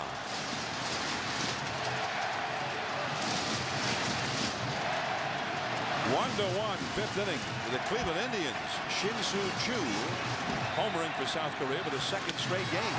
That's down the left field line. Uchikawa short hops it. Into second is challenging him. The throw there, and he's out. What a play by Uchikawa. Well, what was great, John, is the way that he took the ball down the line, slowed his momentum so he could get up and make the throw, and the throw was accurate, right on the money, and that's where that infield practice, in my opinion, comes in a lot, you know, for these Asian teams. They take a lot of infield and they practice these types of throws. Now watch, here's the play is made when he gets there, stops his momentum. See how he stops it, gets up on his foot, gets rid of it quickly. Look at the throw. Where is it? Right on the money. Man. And you can't make throws like that if you do not practice them. You can't. I mean, that's an unbelievable play. Now, Uchikawa is a guy who plays some first base as well. So he can dance a little bit, Joe. A little bit. I tell you, that's a great pick on the backhand and unbelievably accurate, strong throw. Now, all three of us have seen great players make great plays. And we've seen things we've never seen before, but we have, I'm sure would agree, we've never seen an outfielder make a better play all the way around than that one was. Well, you have to remember he short hopped the ball, but he had to stop his momentum. I think that was the toughest part. Even though he got the ball, which was great enough, that was a great play. As the catcher, Jojima, takes that one off the bat of the South Korean catcher. And that ends the inning. But that throw, if it was anything but perfect, there was no way he could get him at second base. And he got him. Still 1-1 on to the 6th inning. For everyone. Here's Uchikawa, who made that spectacular play, taking a double away from Youngmin Ko of South Korea. And now he leads off here in the 6th inning. It looked like the game had turned in favor of South Korea after the home run by Chu. Then Ko looked like he had himself an extra base hit with one out, but he got thrown out at second by Uchikawa. A spectacular play. Uchikawa has hit back to the pitcher and singled. He's 1 for 2 in the game. Ball 1. Well, take a look at this again. Watch his momentum, as Joe said earlier, to be able to come with a pop-up slide, stop your momentum, and get the strength behind the throw to throw it in, and then to make it accurate. An unbelievable athletic play. And one thing that seems similar, John, is that if you make a great play, you lead off the inning. That's what happens in Major League Baseball. The throw is perfect. The tag may have been a little late, but the ball beat him. The ball did beat him there. Could have made a little quicker tag, though. Yeah, exactly. If you're Iwamura.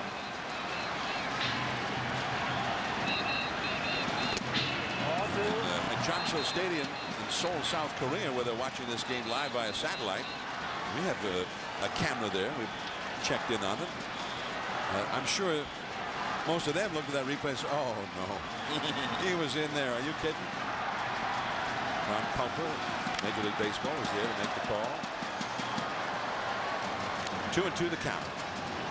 But you get that tag down at the corner of the bag like that, you're going to get that call 99% of the time, aren't you? But you're supposed to slap that one. That way they don't even know for sure.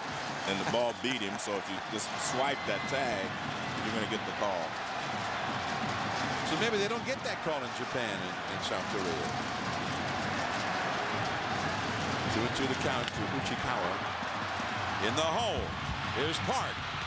He got him. Another sensational play by the outstanding Korean shortstop Ki Hyuk Park. Well, we continue to say that if you're strong up the middle, you can have a good team. And both teams' shortstops know how to play their positions. Now watch how he gets in front of the ball, sets himself to make the throw. When this ball's deep in the hole, he gets ready, sets himself, and then makes an accurate throw across the diamond. Got him by a stamp. I have to say we see some of the Major League shortstops with real strong arms. They catch that ball and maybe even throw it on the run. I've seen Derek Jeter do that a lot of times. There's different ways to make all these plays, but the key is to make sure if you make all the routine plays as a shortstop and a middle infielder, that's what they're asking of you. Well, there's no question he can dance, because I'll tell you what, when he moves across the top of the dirt. It's almost like he glides across. He doesn't dig into the dirt. Some of the smoothest feet I've ever seen for a middle infielder. We got a pinch hitter now for Team Japan. Batting for Kurihara, who went 0 for 2, is Atsunori Inaba of the Nippon Ham Fighters in Japan. He hit .301 for the Fighters last year with 20 home runs and 82 runs batted in. The changeup low and inside for ball 1 to Inaba. And of course, the left-hander started the game. Bong. Now you got the right-hander in there. And so the left-handed hitter, Inaba, pinch hits for the right-handed Kurihara. Got the high fastball, but back to the screen. 1 ball and 1 strike. Inaba in the tournament, 6 hits and 20 at-bats. A 300 average. Japan at the plate in a 1-1 game. They've had so many chances to score more than the 1. Cole got him at first. 2 down. 2 down. Let's take a look at the Japan heritage. Korean heritage. Let's change that to Korean heritage. Introduced in Korea by American missionaries in the early 1900s. Chanho Park of the Dodgers was the first Korean-born player to make the big leagues. Thundersticks, as they called them there, cheer sticks, were created in Korea. They reached the pinnacle of their baseball prominence in international play, winning the gold medal at the Beijing Olympics last summer.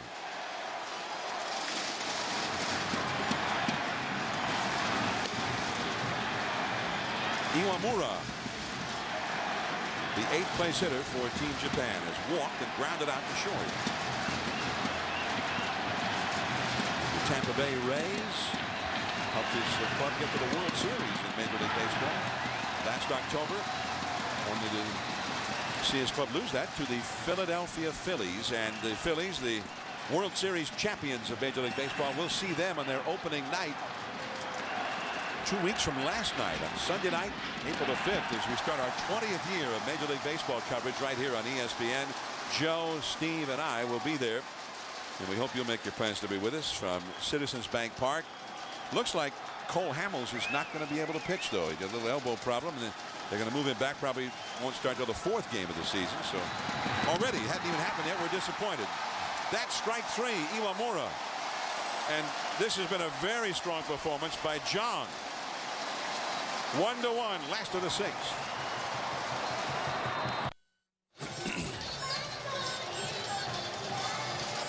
Sadaharu Osan, the legendary slugger from the Japanese leagues, also a legendary manager.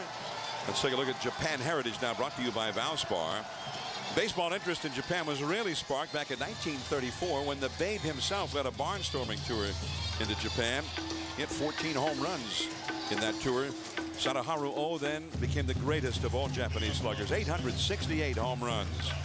Ichiro became the first Japanese-born position players in Major League Baseball with the Mariners. And then Ichiro and Osan, Ichiro the star player, Osan the manager, and they won the first World Baseball Classic in 2006.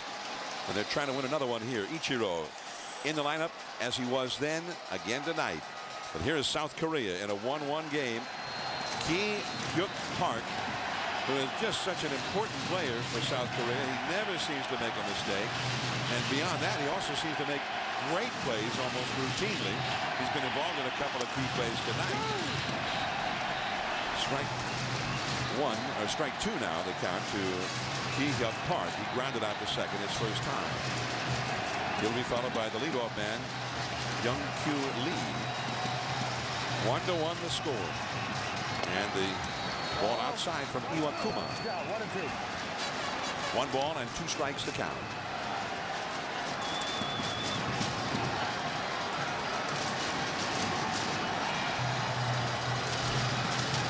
Bullpen is busy for Team Japan. Right on the fists, and Park gets it right back to Iwakuma. 1 away.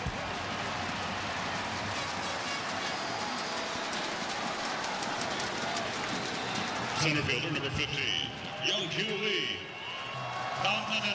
In the bullpen, Sugiyuchi, the left-hander on the right side of the screen, and that is Fujikawa, the right-hander, number 22, warming up alongside. Sugiyuchi has been lights out in this whole tournament. Well, he led the league last year in strikeouts, and Fujikawa was thought to be their closer coming in, but we saw Yu Darvish come in last night, and maybe he's going to end up getting the 9th inning if they need him. Young-kyu Lee, the leadoff man, speedy, but has been kept off the bases tonight, has struck out looking and grounded out to third. John, I saw when they showed Sadaharu and I had a chance to talk to him yesterday. He just reminds me so much of Hank Aaron. They both have that quiet confidence, an aura of class, and confidence, and they're both quiet, kind of guys. They're very similar. There's Sadaharu O. Great ball players, great gentlemen, and great ambassadors for their game and their respective countries. That is Sadaharu O, who once met Hammer and Hank Aaron in a home run contest back in 1974 in Japan. 2-1 the count, and the slider is low from Iwakuma. It's 3-1. Well, we've talked about choices of pitches sometimes. You have a guy that can steal a base, put pressure on you, and you throw him a 2-1 breaking ball. Now you have to throw him a fastball, so why not throw it 2-1? And he can't hit it out of the ballpark, so throw him a fastball. He hit no home runs last year in the KBO, the Korean League. He walked it. Back in November of 1974, that was the year that Hank Aaron passed Babe Ruth on the all-time home run list, and the two of them met at Korakuen Stadium, Aaron and Sadaharu O, in a home run contest. And Hank hit 10 home runs, and O hit 9 to get the global home run king bragging rights. And Aaron said after that, he said, I was happy to come to Japan and engage in the contest with O. Doesn't necessarily prove that I'm a better hitter than O, because it wasn't under game conditions and we didn't bat against pitchers who wanted to strike us out. So even in winning that contest, the American home run king refused to say he was the global home run king after beating O in that home run contest.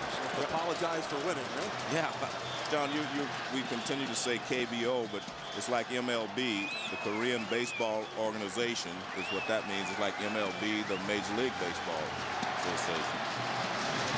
You got possible base stealer at first. You got a big lead over there. That's Lee, and he took a start towards second, then stopped as Jin Young Lee, the hitter, takes ball one from Iwakuma.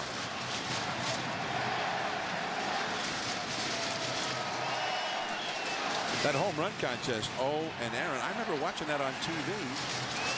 It was televised here in the States by one of the networks.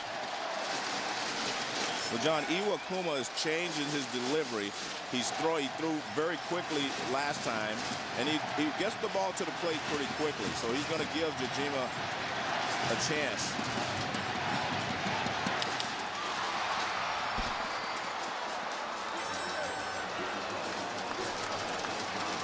One ball, one strike.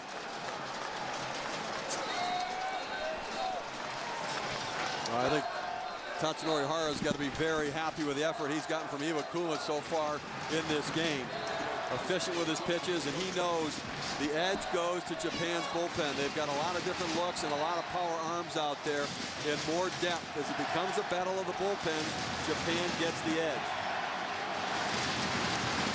Tae Namin-gu, the cheer being chanted by the Korean fans.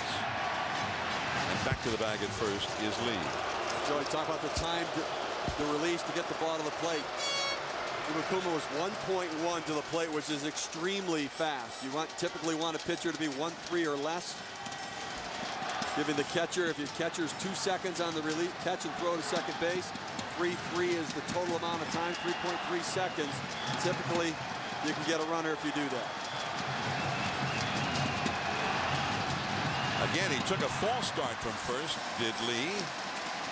Young Q Lee, he did not run, and then Jin Young Lee, the hitter, with a swinging strike to make it 1-2. Well, I always looked at the pitcher. I didn't even care who was catching. I didn't care how quickly he got rid of the ball. You steal the base on the pitcher. Now, if you can't get a good jump, then the catcher's going to have a shot. But I always looked at how quickly the pitcher got rid of the ball. And we're pointing out here that he does get rid of the ball very quickly. That was the first thing I noticed. He took a false start, and he is safe. There was a moment of hesitation by Iwakuma because he had him. But there was a moment of hesitation. I don't know if he felt like if he threw there, he'd continue on the second or what. But he's definitely going. He's trying to, I mean, he's got him. He stepped off. That's what it was. He stepped off because he wasn't sure if he was going to be able to throw to first and stop him from going to second. Another close play. As Yoga Sawara dropped his foot over in front of the base, but Lee able to reach around. Again, a false start by Lee from first base, and that pitch misses. 2 balls and 2 strikes. Now let me ask you, do you think he's actually starting and not liking his jump, or do you think that that's a fake steal? I think that's a fake steal. Yeah, I do too. I think that's what it is. You're trying to get into the pitcher's head, and sometimes you can do that. 1 out. Middle infield pulled in a bit. Double play dead. He goes. Strike 3. The throw. Jojima got him. And that's what we're talking about. You give him a chance to throw him out by your movement to the plate. The shortstop Nakajima put the tag on him, and Young-Kyu Lee is hurting out there at second base. It's like he went head first in, and his head hit the leg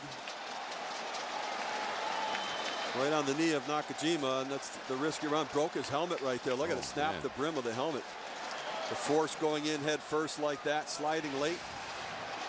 Well, that's why I've always said to people, they say, well, why don't you go in head first? You get there quicker going head first, but it's so dangerous as far as going in head first. Right there, you can see the knee to the face. Another thing that can happen, the ball gets away, it hits you in the helmet. It is far more dangerous to steal a base going head first, and that's why for years and years, most of the base stealers went in feet first.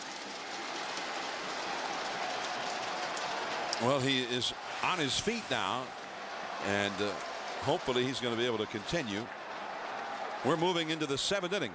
It is Korea 1, Japan 1. Japan coming up. Immediately following tonight's game, we will have a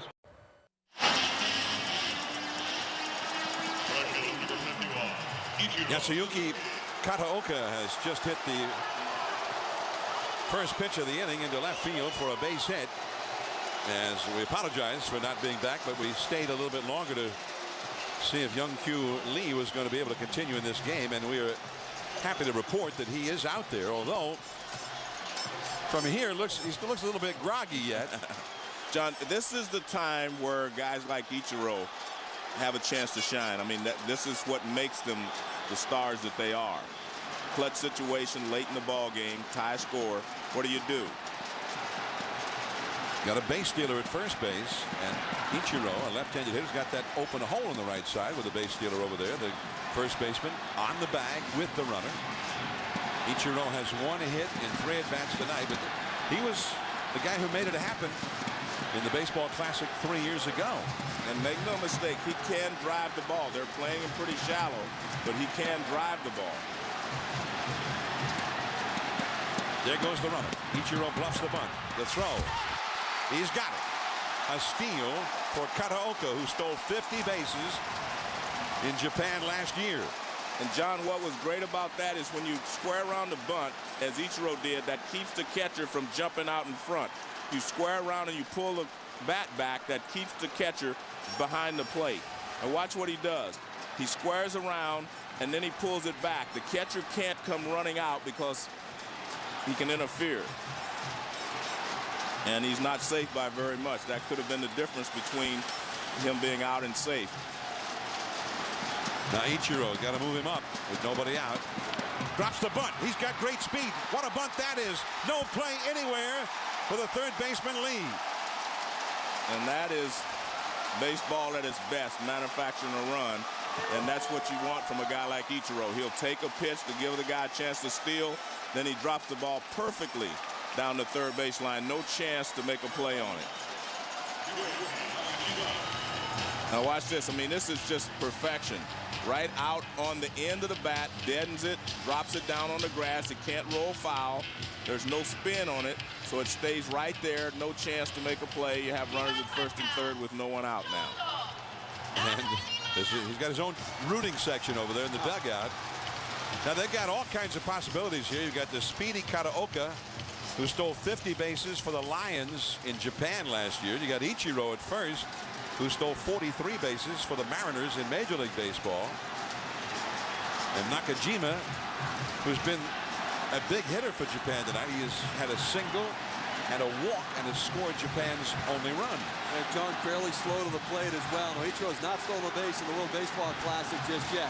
So he's been conservative as well on the bases. But as Joe said, this is his time to start to shine. The middle infield double play depth in the 7th inning. 0-1. This is where John first came in.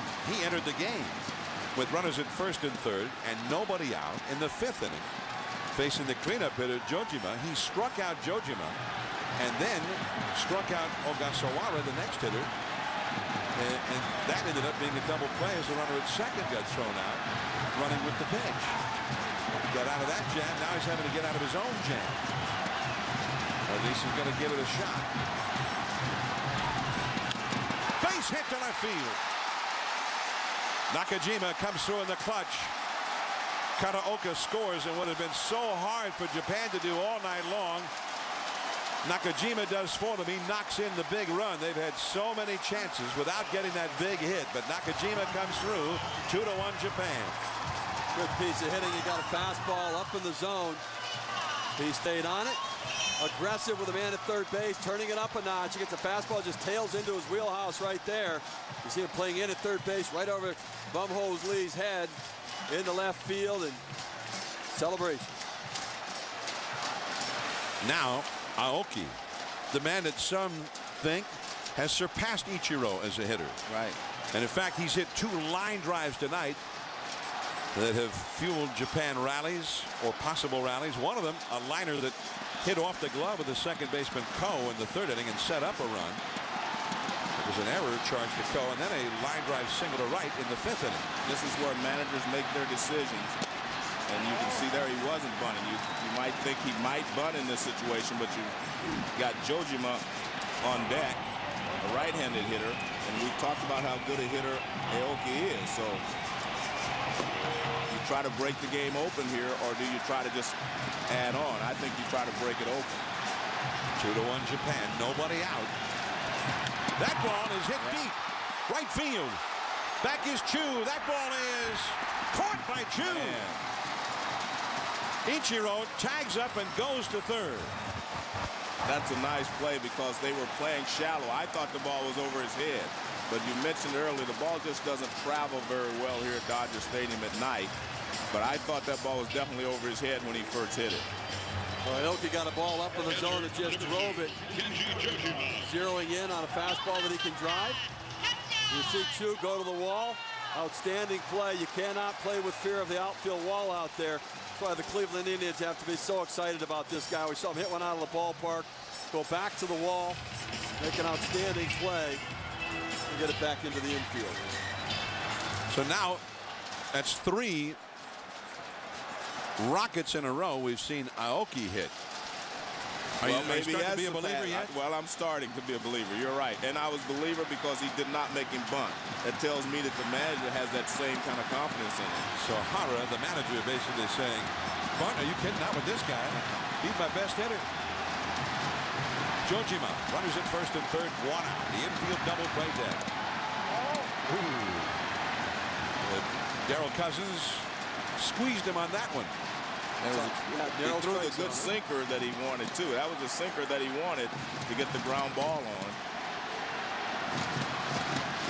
Jojima has gotten the job done in these situations in the World Baseball Classic. This is a big run on third base.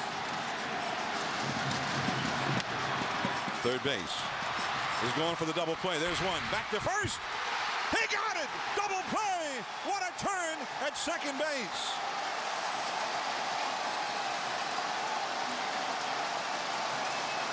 Ko, the second baseman, the man who was groggy, the man who almost got knocked out on that steal attempt, he's the man who turns an incredible double play. Well, it's tough because the throw is not good. A low throw, he gets rid of it, throws it from where he catches it. That was the key. And at Jamsil Stadium in Seoul, South Korea, a standing ovation for the gutty.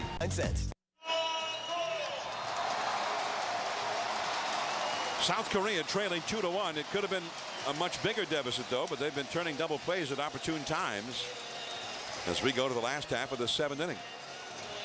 In the 3rd inning, with the bases loaded and 1 out, Kurihara was at the plate, and he hit the inning-ending double play. Then in the 5th inning, runners at first and third, one out. Ogasawara at the plate. He struck out, and the throw to second, not there in time, but the runner came off the bag, and Park alertly tagging out the runner into that inning. And then the double play here, which is just unbelievable, Joe. Well, what makes the play is the second baseman, Coe. He comes across the bag to get the ball quicker. If you waited the bag, not only was going to get knocked over, but the throw to first would have been late anyway. But he comes across the bag, and he gets the ball about 3 feet quicker, and that allows him to get the runner at first base.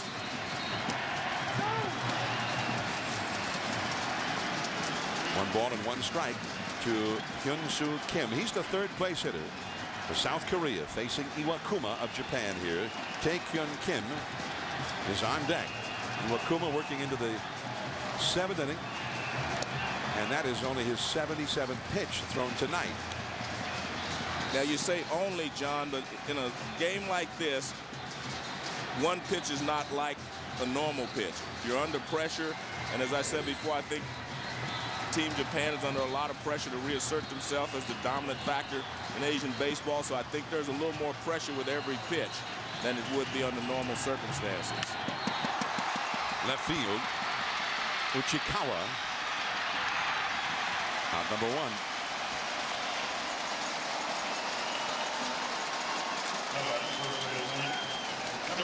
I'm going to show you this double play and watch where it's a tough play. It's a bad throw. Now watch where Cole catches the ball. He catches it out here instead of back here. Now that means he can get rid of the ball quicker because he's got it in his hand quicker. And the other thing he does, he throws it from where he catches it. He didn't raise up to throw it 3/4. He threw it from down where he caught the ball. And that's one of the things you have to do as a second baseman. You have to, where you catch it in those close play situations, you have to throw it from there. Tae-Kyun Kim now. And a fastball and a strike. Well, this is the guy he went right after him. This is the guy who could tie up this game right now. Game, they set up inside with the ball was supposed to be in, though. That wasn't where it was. That was dangerous. Yeah. And he tried to launch that one into the parking lot at Dodger Stadium. What happens is he hit a fastball almost out last time, so they figure he's not looking for a fastball. They go in again, and obviously he wasn't because he took one down the middle. And now he get ahead of 0-2. But a dangerous pitch. I mean, you're in a one-run game with a power hitter for the other team up. I mean, the Korean lineup doesn't have that much power. This is your big threat. You don't want. I would not start him inside with a pitch. Work him away, let him punch one into right field, but don't let him hit one out. Unless it's way off the plate inside. Right field, Ichiro. So that is a very big out with a 1-run lead for Team Japan. Time now for our Coors Light Cold Hard Facts.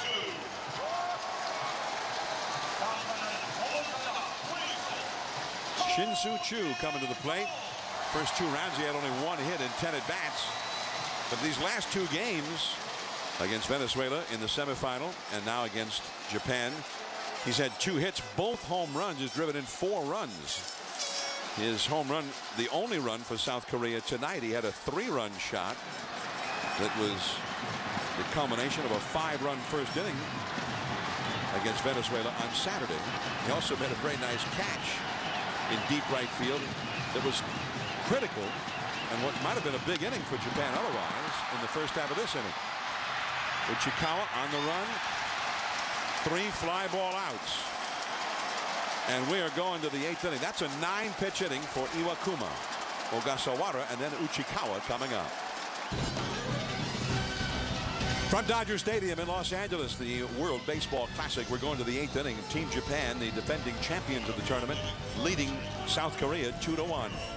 A reminder, the NCAA Women's Championship continues on ESPN2 tomorrow with second-round regional action starting at 7 Eastern Time. You'll see any one of these games, Florida taking on number 1 and undefeated Connecticut, or second-round regional coverage all on ESPN2 Tuesday at 7 Eastern. Then at 9:30, maybe Georgia Tech taking on number 1 seed Oklahoma, or other second-round regional coverage. Tune into ESPN2 tomorrow night at 9:30 Eastern Log on to ESPN.com, keyword maps to see the game in your local area. Ball 1 to Ogasawara, leading it off here against Jang. 2 runs, 9 hits for Japan. They've had 13 base runners in 7 innings, but only the 2 runs. South Korea 1 run, 3 hits, 1 error. And the swinging strike. A ball and a strike now to Ogasawara, who has knocked in one of the Japan runs. That was with a single back in the 3rd inning. You put a lot of base runners on, you're going to need your defense to get the job done behind you, and they have done just that with the 3 double plays. 3 double play. I mean, we've seen some spectacular double plays tonight. South Korea's bullpen is up. Lim, number 12, and Chong, number 21, both warming up, both right-handers, as you see. On the run, Hyun-Soo Kim, and it's just in foul ground. The shortstop, Ki-Hyuk Park, also got in the picture, but neither one could get to it. Foul ball, 2 balls, 2 strikes. Fastball again there to Ogasawara. We talked about he's just not quite catching up to it just yet. You know, we talk a lot about the best players not playing for the United States, but when you go through these 2 teams, these are the best players from Korea and Japan, from their professional leagues. I mean, you've got batting champions and MVPs. Ogasawara MVP in both leagues in Japan in his career. So you've got the best of the best representing their country. And the curveball in the dirt, 3-2 to Ogasawara. Last year with the Yomiuri Giants, the oldest and most popular of the big league teams in Japan.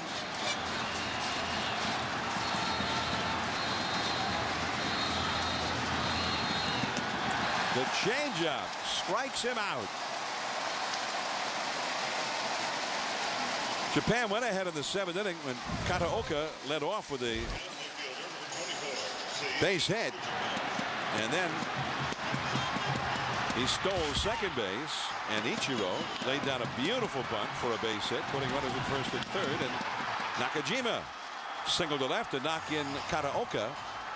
And Japan, by virtue of small ball there with some beautiful execution, took a 2-1 lead. There's ball 1 to Seiichi Uchikawa, the left fielder, who is 1 for 3 in the game. Japan's bullpen is busy, and that tall right-hander is Yu Darvish, the prodigy of Japanese baseball.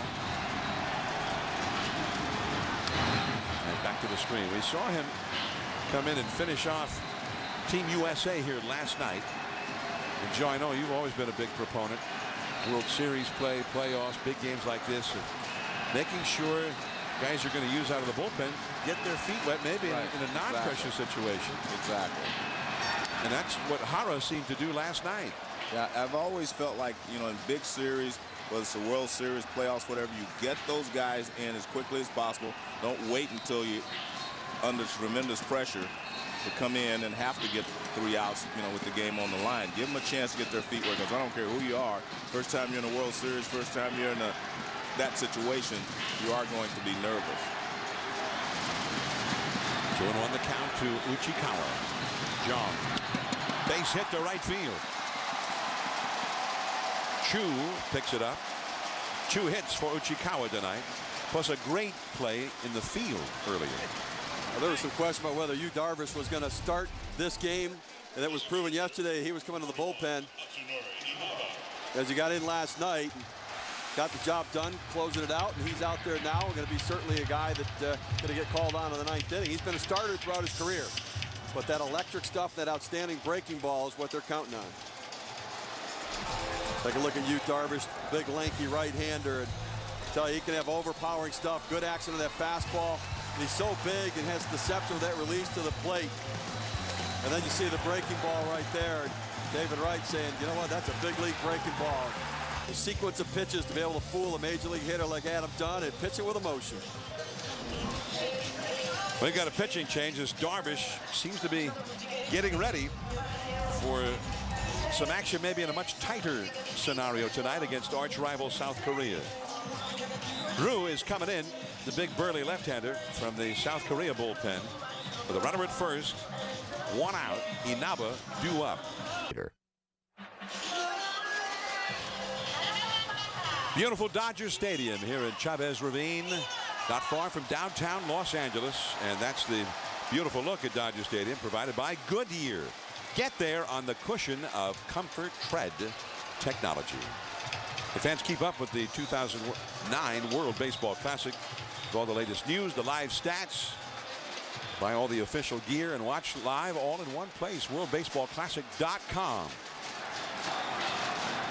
And this World Baseball Classic, if you're going to check it out online, you're just about out of time. We're in the 8th inning here of the final. And there's ball 1 to Inaba, left-handed hitter. Well, manager In-sik Kim of South Korea, he saw last night what happened when Davey Johnson, manager of Team USA, started bringing in his lefties from the bullpen, and they pretty well shut down Japan. So now he's got the left-hander Ryu in the game, and that's a strike.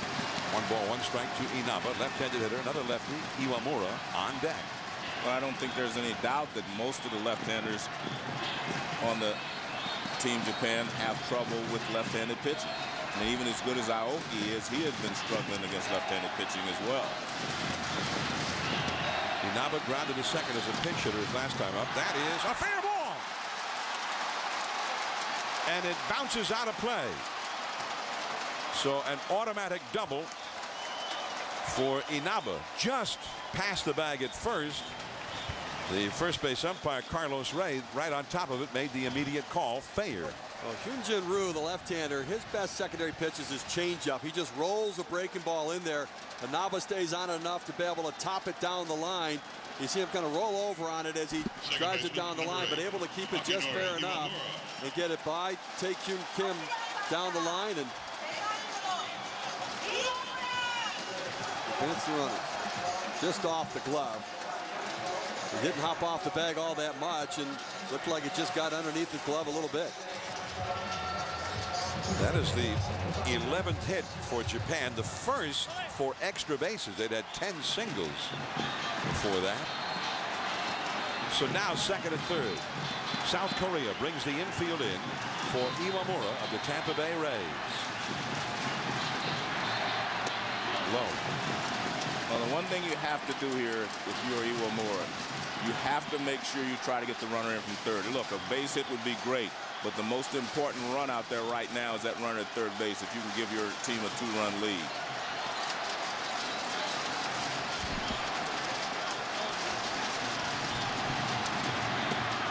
You got the right-handed hitting Kataoka on deck. Well, the one thing he's doing is keeping the ball down. He's sinking it so that if he hits the ground ball, he's going to, keep it on the infield. Lim, the right-hander, Kim, the left-hander, in the Korean bullpen. See the lead, and Inaba's taking off second base.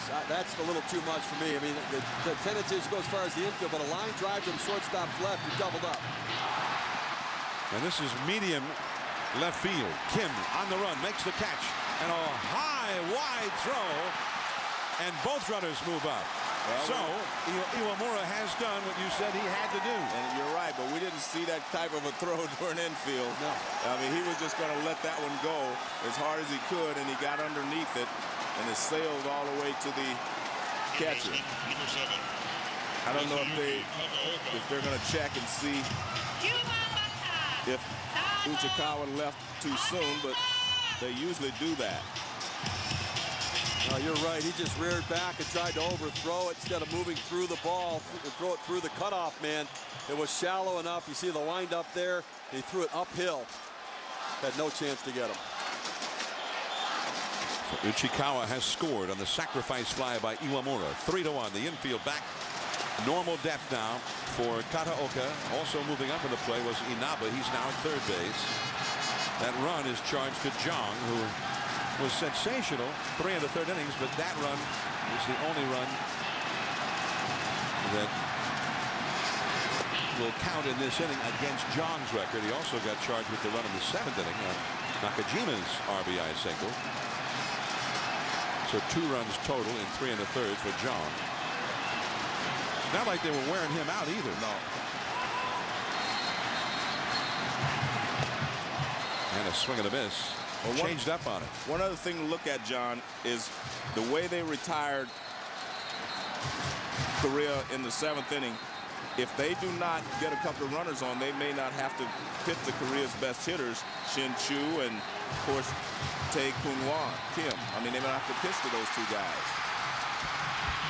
There's another flawless play, so smooth.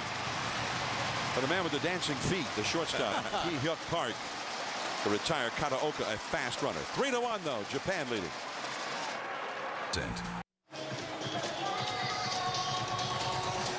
The World Baseball Classic, the final.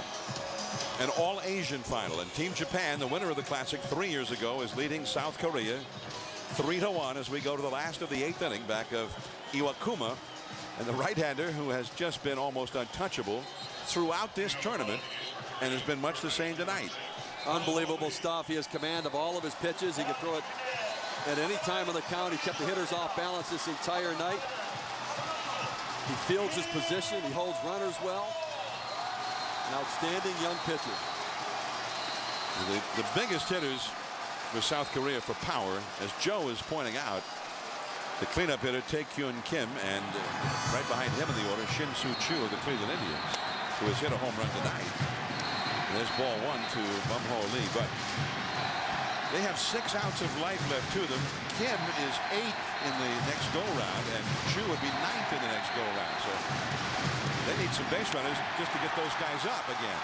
Ichiro on the run, deep right center. It's off the base of the wall. Lee with a stand-up double. Bum Ho Lee has shown the ability to hit the high fastball. He hit 2 high fastballs out of the ballpark in round 2. Second baseman. Iwakuma gets one, leaves it up in the zone. And Bum Ho Lee says, let me take it up the other way. Hanging little slider up in the zone right there. And he drives the ball. A high ball hitter does a nice job staying behind, keeps his hands inside the ball, and drives it to the right center field wall. Ichiro makes a nice play to be able to get it back in and make it even close at second base. And at Jamsil Stadium in Seoul, South Korea, that was the eruption of emotion when they saw that ball hit off the right field wall here in Los Angeles. 16 hours time difference between the two cities, by the way. And, John, that's why that last run was so important, because they would be bunting now to get the tying run over third base. Nobody out. Here is Young-min Ko, who turned that extraordinary double play to end the Japan 7th inning. He is 4 for 11 in this tournament, including a base hit in the 5th inning tonight, but he got victimized himself on an amazing play by Uchikawa, the Japan left fielder.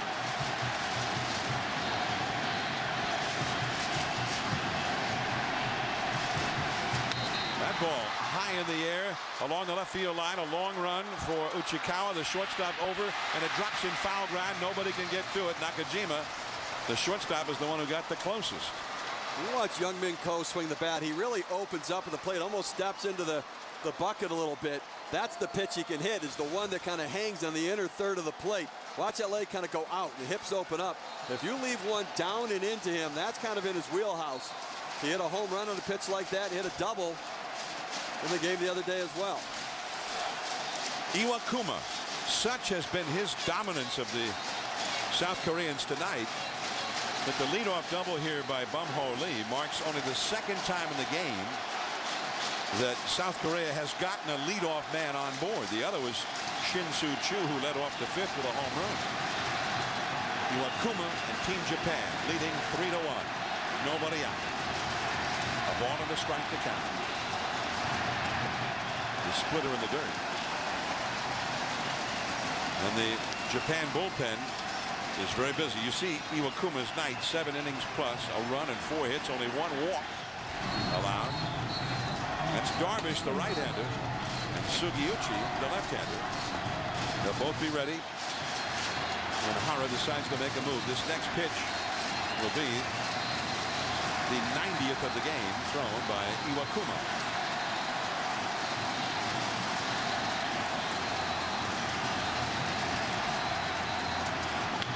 Slider right up in the middle of the plate, and Nakajima throws out Ko over to third base. Goes Lee.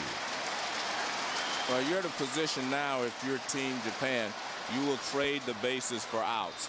You need 5 more out. Well, you need 4 more outs to win this. 5 more outs to win this game. So that's what you're looking for. Yeah, in the game yesterday, right? We saw them play the infield in this situation. A 2-run game and a runner on third. They can't do that now. I would have thought they could have done it yesterday. And they did it.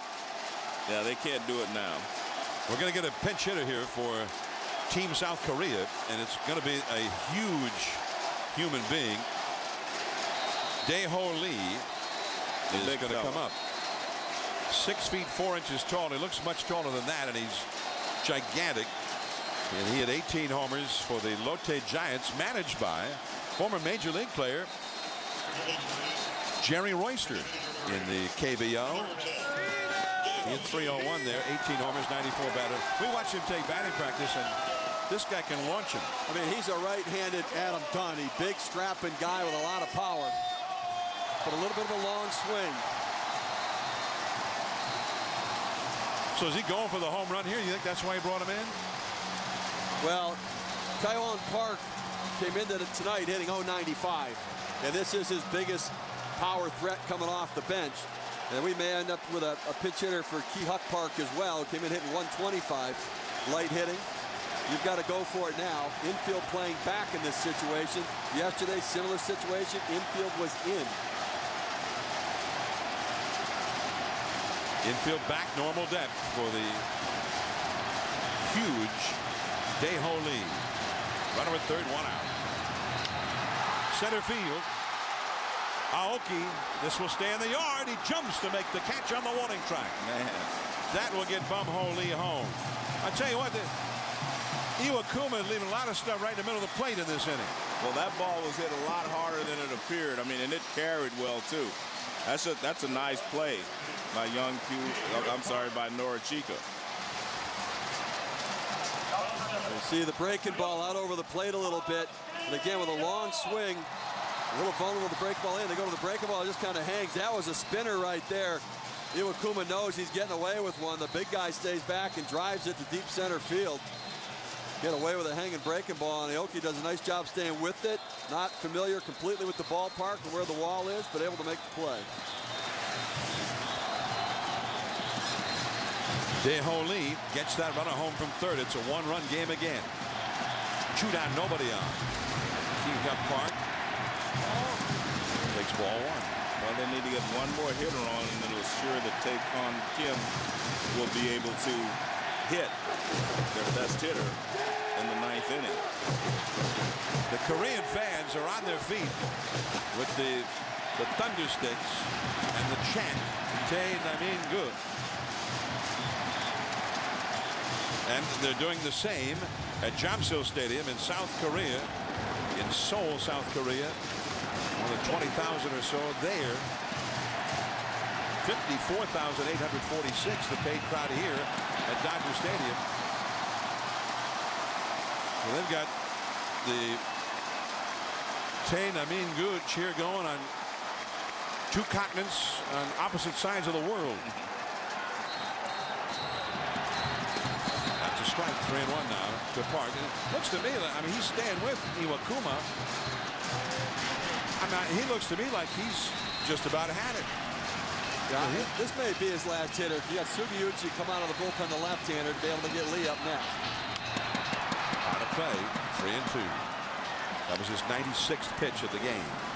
But you pointed out he hung that breaking ball to Dae-Ho Lee, and he left a few breaking balls in the middle of the plate in this inning. He's walking around the mound a lot, regrouping before every pitch that he makes.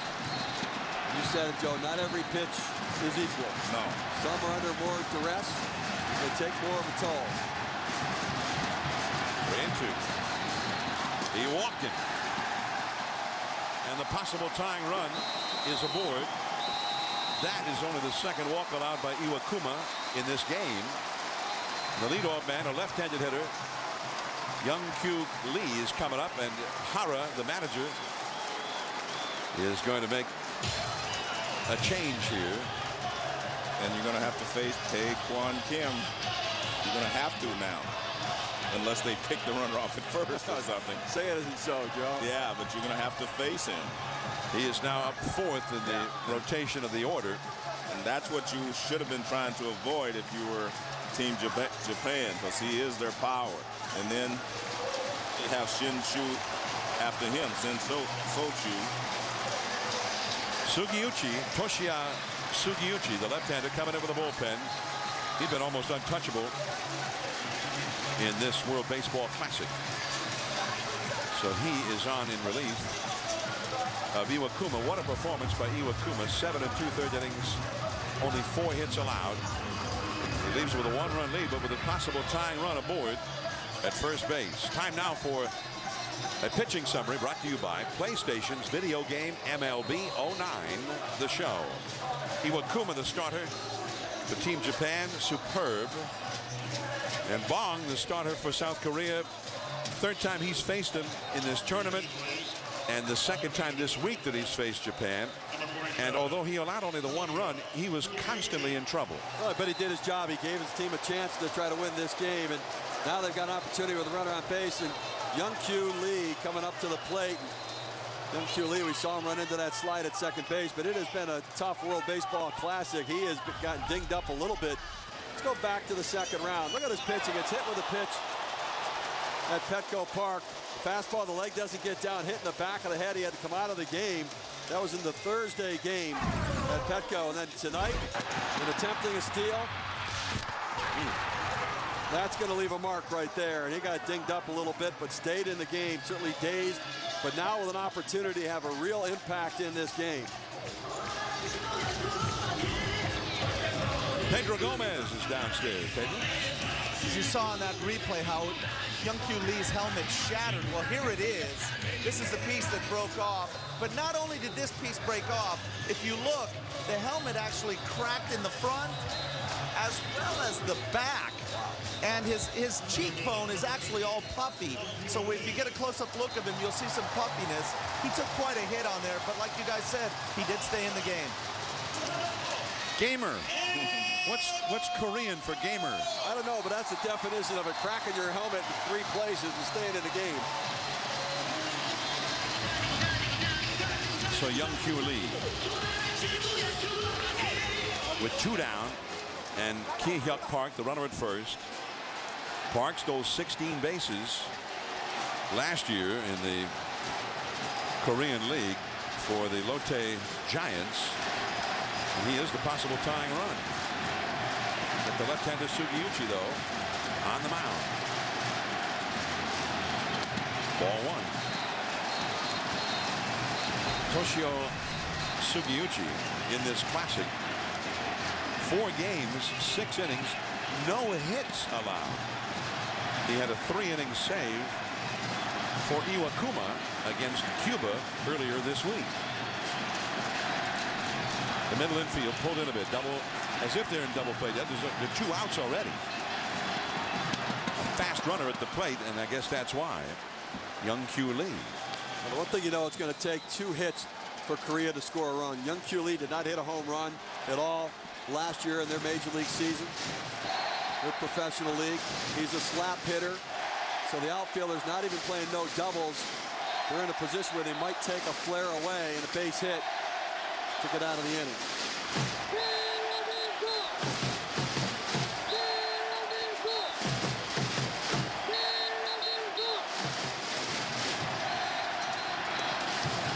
The South Korean fans are shaking Dodger Stadium. They're standing. They've got the thunder sticks going and chanting in unison their version of what we've often heard in the past at international events involving the USA. And you hear that USA chant. This is Tae Namin Gu, which is basically a way of chanting Korea. 2-1 the count. 3-1. Jin Young Lee, a right-handed hitter, is on deck.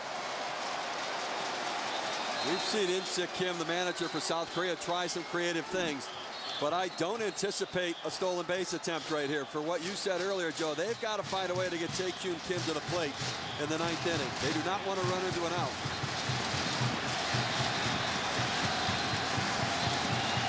on the count. Park the runner at first, a possible tying run. He's not running. And Uguiuchi. And the inning is over. Sugiuchi gets out of the inning. Uchikawa, the man who caught the ball. And now we move to the ninth inning. Top of the order for Japan. Ichiro coming up. 3-2. Japan leading.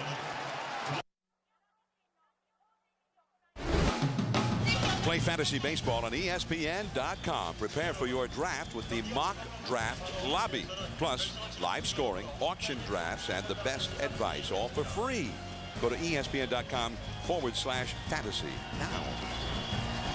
Dodger Stadium in Los Angeles, 54,846. A World Baseball Classic attendance record.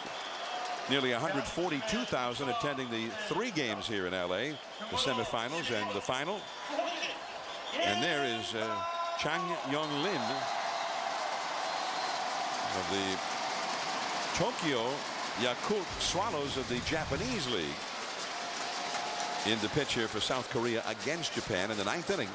For the top of the order, Ichiro coming up, Nakajima and Aoki. Some of their top hitters will be coming up here against Lim, who tries to hold the line, tries to maintain a 1-run game. And he is their closer, so coming in now, not going to end up if they can win it in the 9th. So he's going to try to put up a 0 right here. 33 saves last year, kind of a low 3-quarter delivery. A lot of movement on his pitches. New catcher for Team South Korea, Min Ho Kang, replaces Kyung-Won Park, the veteran who was lifted for a pinch hitter. So a whole new battery in for South Korea. 3-2, Team Japan. And here is Ichiro. Ichiro had a critical role in that run that put Japan ahead in the 7th inning. With a runner at second base and nobody out, he laid down a sensational bunt, which he beat out easily. That put runners at first and third, and moments later, the runner from third was brought home to make it 2-1. Japan, they had the run in the 8th inning. Now it's 3-2 as South Korea got a run in the last of the 8th. Ichiro is 2 for 4. He led off the game with a hit in addition to that bunt single in the 7th. Now he tries to get something going here in the 9th inning.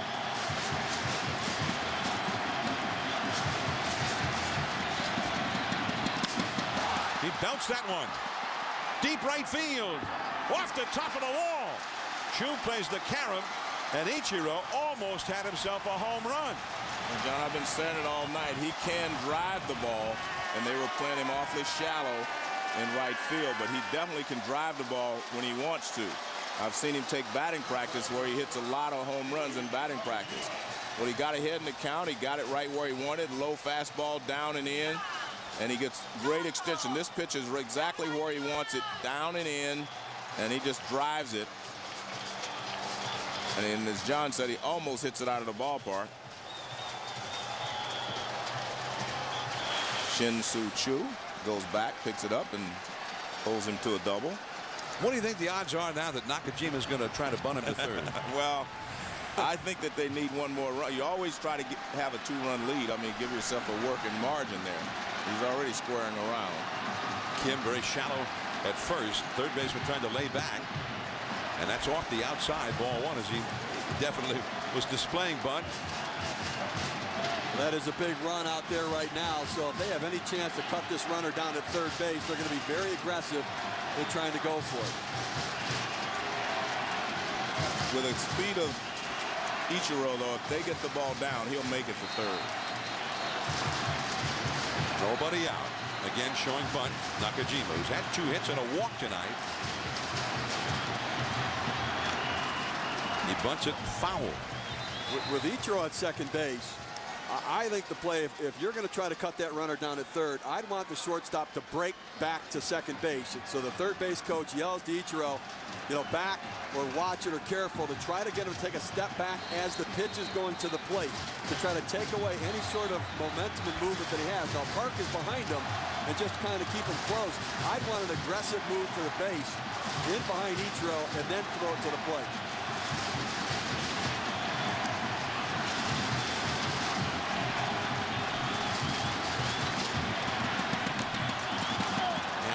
one is a foul ball.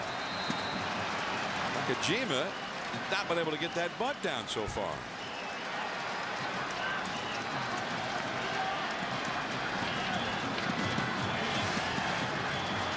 Well, what he's doing here is we talked about how they keep the barrel of the bat above their hands, and that ball, you see how he drops the barrel, and that's why you're supposed to just drop your knees down, keep that barrel above the ball. The ball bounces up and hits him in the face.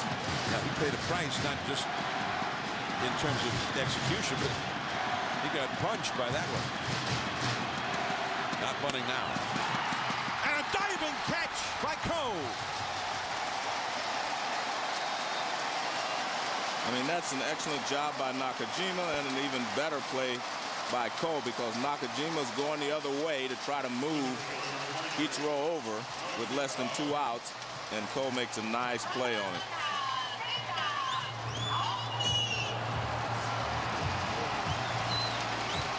Interesting positioning by Cole, though. He was fairly shallow and fairly far shaded over to the right side, anticipating him to go the other way in the right spot. Now Aoki. Ichiro still at second with 1 out. Nakajima failing to move him over.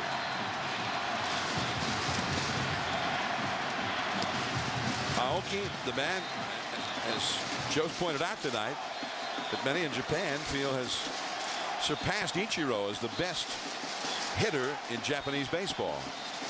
And make no mistake about it, they realize how good a hitter he is, and they also realize that Jojima is on deck. Jojima, the right-handed hitter, he's the cleanup man in this lineup. 1 ball, no strikes. And they're way outside. It looks like they might as well just walk him if you're going to do that. He's not going to chase any of those pitches. Well, now they agree with you. Yeah, I mean, he's not going to chase anything like that, and you definitely do not want him to hit in this situation. This will be the intentional ball 3. SportsCenter follows the World Baseball Classic. Stay tuned for that with John Anderson and Steve Levy here on ESPN. They'll have the whole day in the world of sports coming up right after the World Baseball Classic. And they'll be also returning to Dodger Stadium during SportsCenter. Some of the post-game ceremonies and festivities. Here is Jojima. Jojima, who last night knocked in a run every time he had a chance, also getting a bunt down when asked. But tonight has been a different story in the cleanup spot. He has, with these 2 men on base here, come to bat with 9 men on base in this game, and he has not knocked in any one of them. Ichiro very fast, the runner at second in scoring position with 1 out. And the sidearm frisbee slider outside. Well, Lim has that kind of sinking fastball, and that slider, the sweeping slider. They desperately need that double play ball right now. They got it the last time Jojima was at the plate on a 5-4-3, and they need to get it again. 3-2 Japan, 9th inning. Off the inside. Chumada. I'm watching Ichiro at second base, which after the right-hander got up, I thought he might try to steal, but he's not. He's just getting a set position and holding it. It was too tough for him to try to steal with a left-hander up there because it's an easy throw for the catcher. Chumada, big pitch. And that would look pretty fat, taken though by Jojima. 2-1.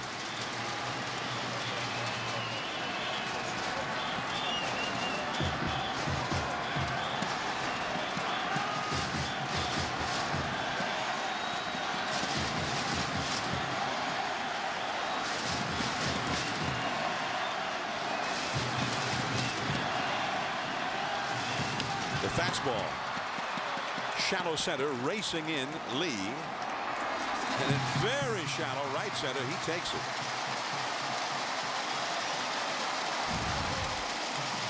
In 2006, Japan won the first World Baseball Classic, beating Cuba in the final in San Diego 10-6. That was the final out. Daisuke Matsuzaka got the win in that one. and also captured the MVP award of the inaugural World Baseball Classic. Sadaharu Oh was the manager of Team Japan in that one. Now he's an advisor and a guy who is rooting very strongly for his countrymen as well. There's Daisuke, who was on that team. Ichiro, the runner at second, who was on that team. And they're trying to do it again. This is Ogasawara. 1 for 4 in this game with an RBI, but also a couple of strikeouts. Strike on the outside. Hyun-Soo Kim playing very shallow in left field. Now he's got to be in position to try to throw out Ichiro Suzuki at the plate on a base hit. But Ogasawara is a guy that can drive the ball a little bit out there as well. Kim proved earlier he does not have the strongest throwing arm of the South Korean outfield. 2 on, 2 out. Almost a wild pitch. Nice save by the catcher Min-ho Kang.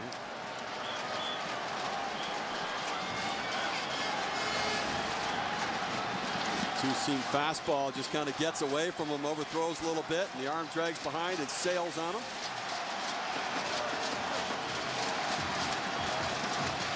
Team Japan with Ichiro at second. Aoki at first. They've had 17 men reach base tonight. Only 3 have scored.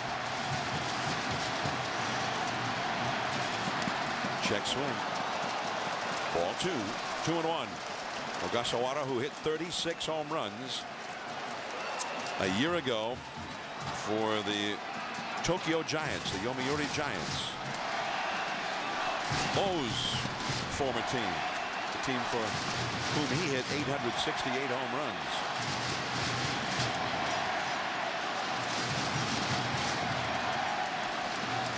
Team Japan 4 hits in 16 at bats with runners in scoring position. 2-1 the count. The high fastball back to the screen. Well, he got it pitched to hit. He was sitting on it too. He was sitting on a fastball. He overswung a little bit. But we've seen that the balls down are the one that they hammer best, meaning the Team Japan. That pitch was up a little bit. 2-2 the count. 9th inning. The All-Asian World Baseball Classic final. Japan leading by just a run. 2 men on, 2 men out. Struck him out. And the 3 runs will have to be enough for Team Japan. Jin Young Lee, then the third place hitter Hyun-Soo Kim, and the cleanup hitter Tae Kyun Kim.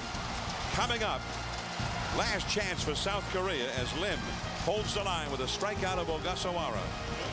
And at Jamsil Stadium in Seoul, South Korea, they erupt in another cheer. South Korea still alive in this game. Dodger Stadium, Los Angeles, and that's the view from high above. Provided by Goodyear. Get there on the cushion of Comfort Tread technology. I'm John Miller along with Joe Morgan and Steve Phillips. The second World Baseball Classic, and Hara, the manager, let Sugiuchi, the left-hander, go out and warm up here. And now, having done that, he goes to the mound. He's got Darvish, the young prodigy, in the bullpen, the right-hander. And it looks like he's going to make the move right here. So Sugiuchi, although having warmed up to start the inning, will not actually throw a pitch in the inning. I think he sent him out there to see if they'd burn somebody off the bench, get a pinch hitter, but without a move being made, it doesn't matter. They're going to go out and make the move anyways. Well, we do see Kyunwoo Jong out as one of the 3 guys out on the on-deck circle. So maybe he was entered in. We weren't made aware of it. With the left-handed hitting Kim due up second, Jin Young Lee, a right-hander, was due up first. Anyway, whatever they did, Darvish is coming in to face whoever's coming up. And that, the big guy in the middle there, he's the 3rd man due up, the big slugger, Tae Kyun Kim for South Korea. And there's Darvish. And Darvish perhaps with a chance of redemption, because In the Olympics last summer, he faced Cuba in game 1 of the Olympics and could not survive the 5th inning. He gave up 4 runs and was the losing pitcher in that game. They ended up without winning a medal, although they were favored to win the gold medal. The manager not only took him out of that game, he removed him from the rotation for the rest of the Olympic tournament. So here's Darvish back on the international stage with Japan and a chance to get the save in the World Baseball Classic, and probably an even bigger stage than he was on in the Olympic Games in an early round game last summer. Darvish also pitched last night. He threw 21 pitches, working the 9th inning against Team USA. Tuesday night, he also started the game against South Korea, and although they didn't hit him hard and there were mistakes made, 3 runs scored in the first inning against him, and he lost the game 4-1. A rare error by Team Japan there, and so it went for Darvish. So he's also got a chance for a little retribution from that start earlier last week. Well, he has great stuff. There's no question about that. An electric fastball, and he's so big that he gets extension out in front. His release is closer to home plate. He's got that late breaking slider. You saw the 15 strikeouts in 11 innings pitched in the World Baseball Classic, and many of those have come on that hard biting slider.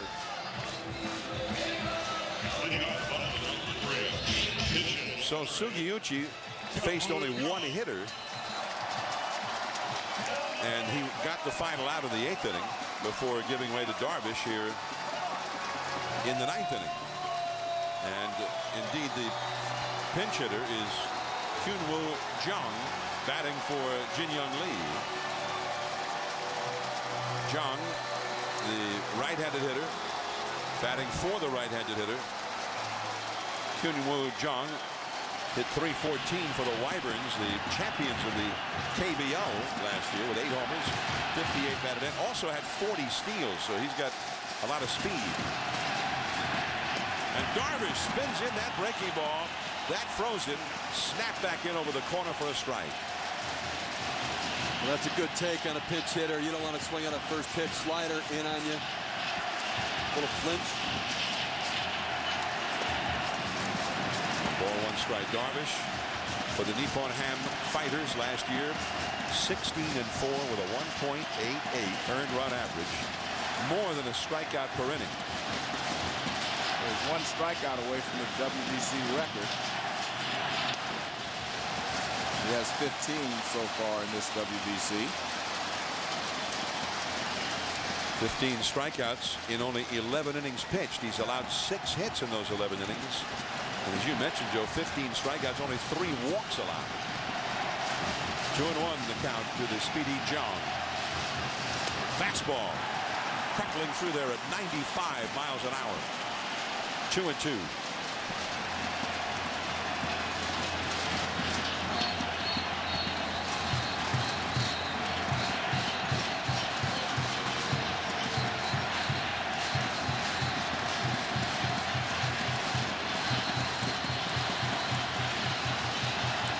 He struck him out.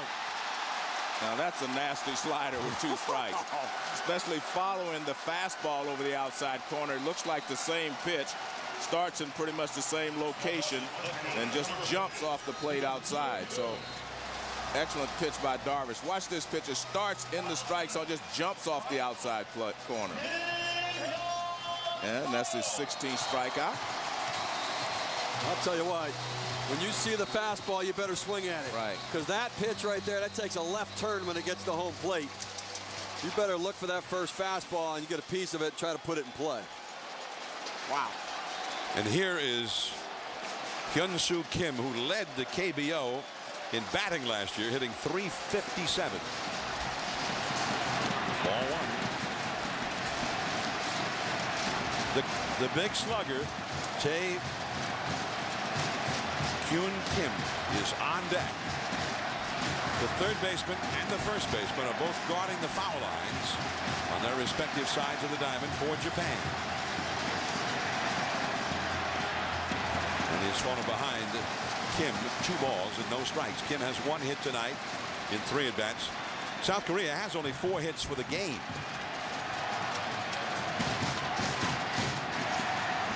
Shin-Soo Choo in the hole. He would bat if somebody can get aboard here in the 9th inning. 3-0. The interesting thing here, Darvish is typically a starter.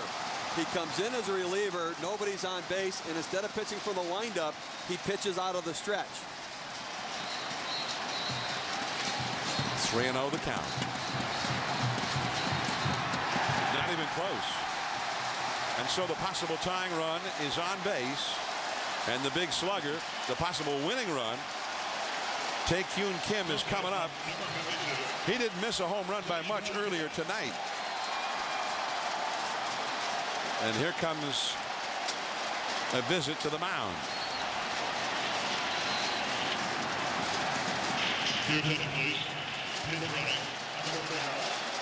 Pinch runner for South Korea, Jung-Wook Lee, over at first base. J.W. Lee.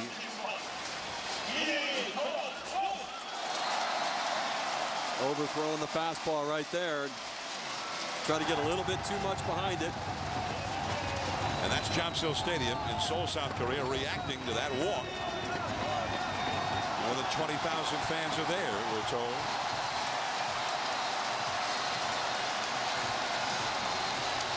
In Korea and also Japan, the time difference means it's just about 2 o'clock tomorrow afternoon.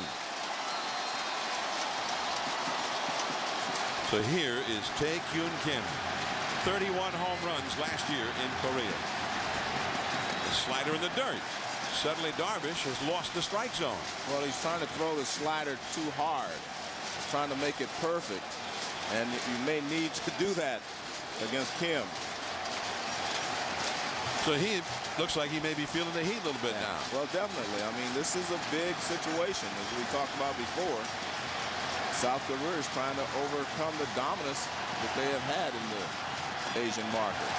2-0. He's overthrowing that slider, just trying to break it off too sharply. And I mean, he's going to have to come with the fastball. So he's going to have to make sure he gets in a good spot. So in 11 pitches, only 3 of them strikes. 2-0 the count.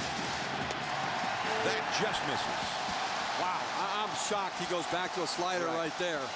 But that was a better slider than any of the other two. He didn't overthrow it. He was trying to steal a strike with that slider, I think. Well, we've seen South Korea get the green light 3-0, and you've got to believe if Kim gets himself a fastball that he can turn on, he's going to unload right here and jump out of his shoes on it. The outfield is deep straight away. Called a strike, and that didn't have to be called a strike down around the knees. 3-1. But definitely not the pitch that Kim was looking for.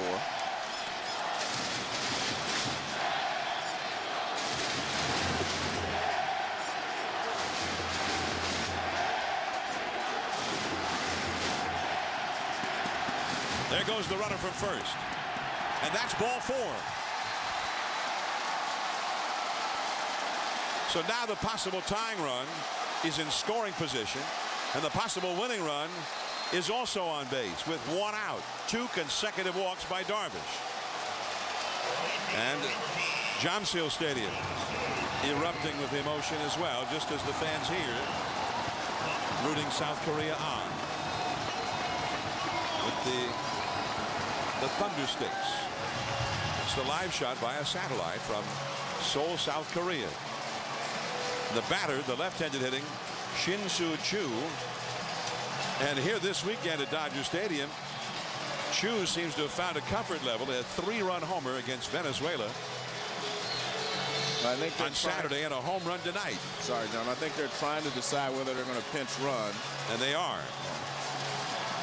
The reason there was a decision is if you tie the game, you do not want Kim to be out of the game.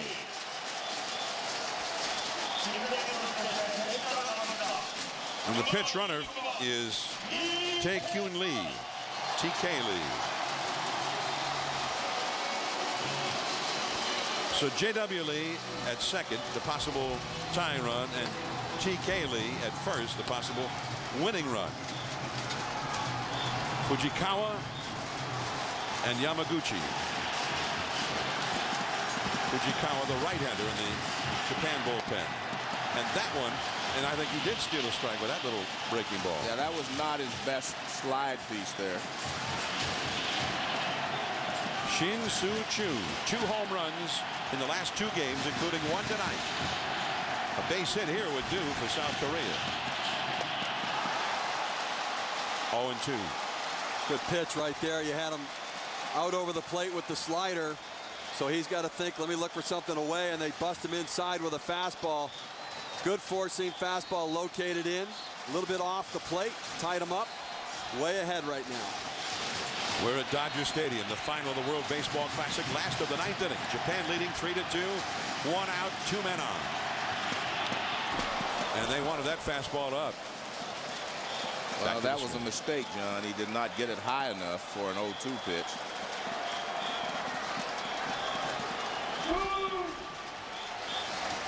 When you see the catcher stand up like that, he's trying to emphasize that he wants that ball above the strike zone even more than Darvish threw it.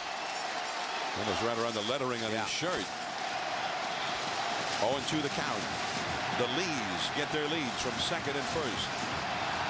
He struck him out.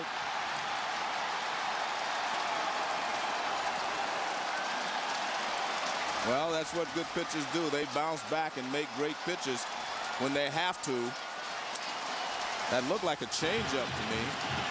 First pitch, still a breaking ball strike. Off the plate inside. High fastball. Now watch this pitch. He took something off of it. It was 81 miles an hour. Now Gamw Lee hit .276 last year in the KBO with 19 homers. Tonight in the 8th inning, he hit one off the right center field wall for a double and eventually scored a run.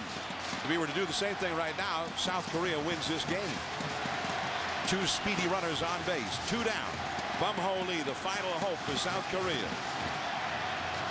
Interesting that Team Japan is not playing deep.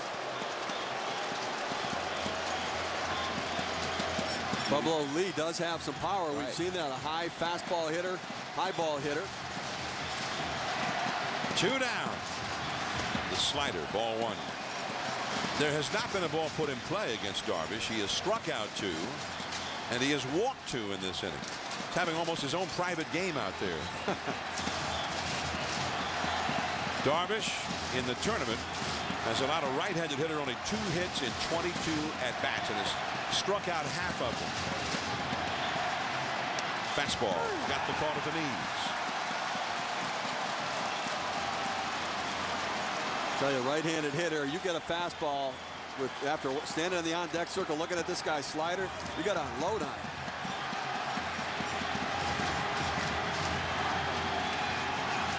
Last chance for South Korea. Japan 1 out away from another WBC title.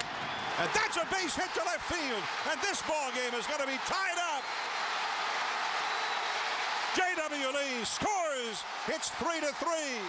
Gamw Lee comes through in the clutch for South Korea. He was sitting on a slider, and he got one up a little bit, middle of the plate in, and he rips it in the hole.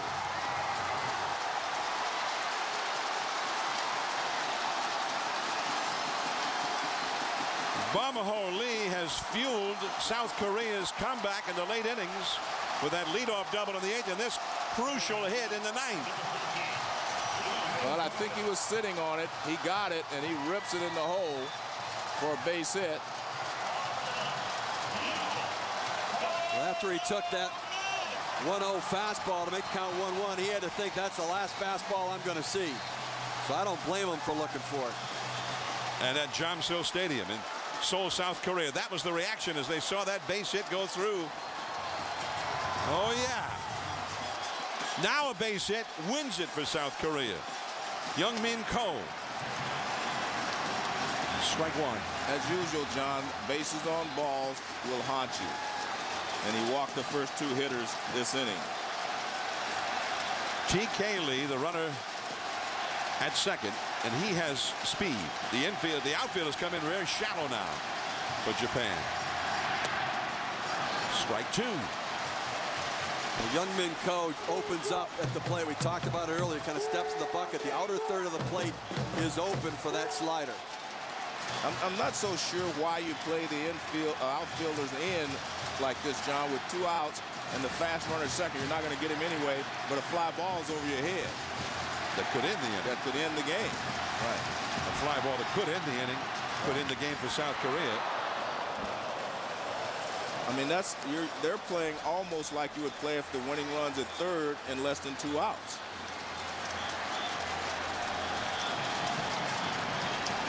Now Japan's best hope is extra innings. Darvish not able to hold the 1-run lead, and he was his own worst enemy here in the ninth with 2 walks with 1 out. Now Young Min Ko trying to get T.K. Lee home from second. And we are going extra innings. Darvish strikes out the side, but in the midst of all those strikeouts were 2 walks, and then the crucial 2-out single by Gamw Lee. And we're not finished yet. 39 games and through 9 innings of the final game, and the WBC goes on. 10th inning, Japan coming up 3-3. E through M.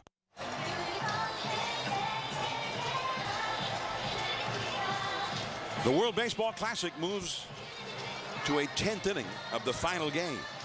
Team Japan 3, Team South Korea 3 as we start the 10th inning.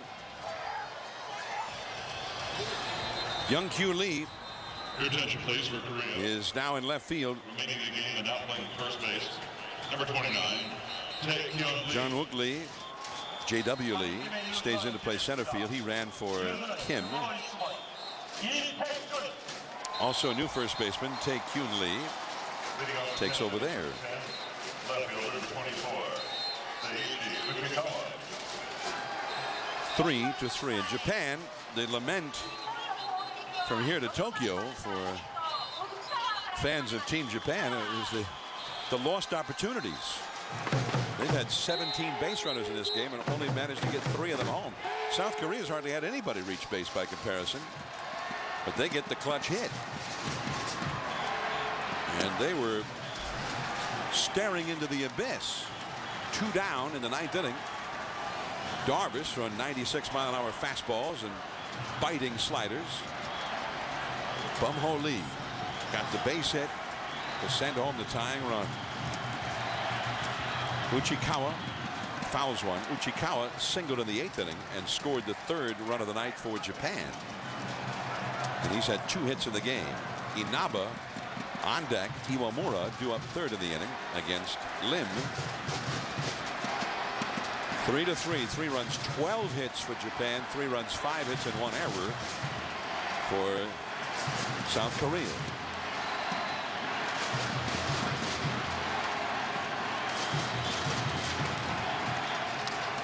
Back to the screen. Now these teams, they have an intense rivalry, and they've been playing each other all through this tournament. It seems like every other game they play each other. This is the 5th meeting between the clubs. So not only are they here in the final, but this is the final in a best-of-5 between them. They've each won 2 of those previous 4 games. It's the rubber game of the series, and for Japan, what an unfortunate wasted effort by Hisashi Iwakuma. I mean, an unbelievable outing from him today. They let it get away.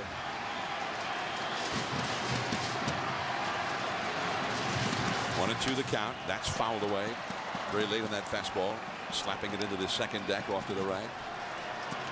Going back to 2000, Japan 7 wins against South Korea. South Korea's won 8 of those. South Korea's beaten them 3 out of 4 times in the Olympics. In the WBC, South Korea going back to 2006 and won 4 out of 7.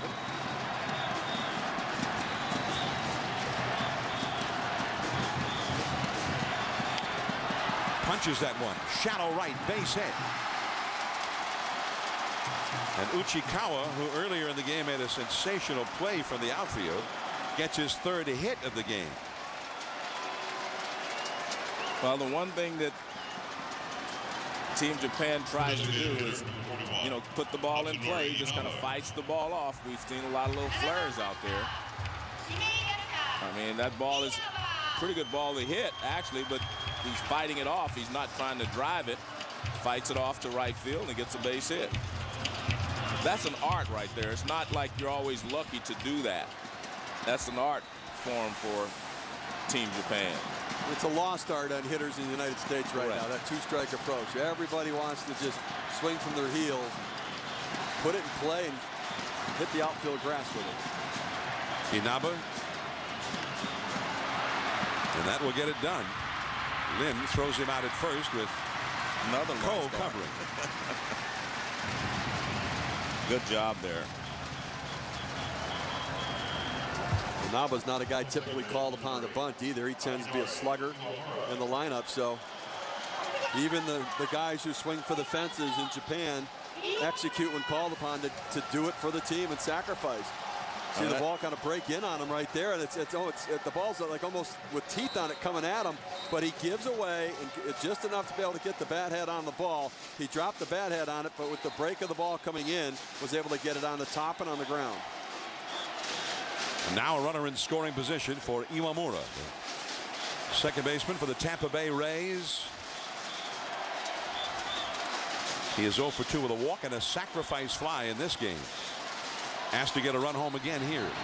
Fastball. 0-1.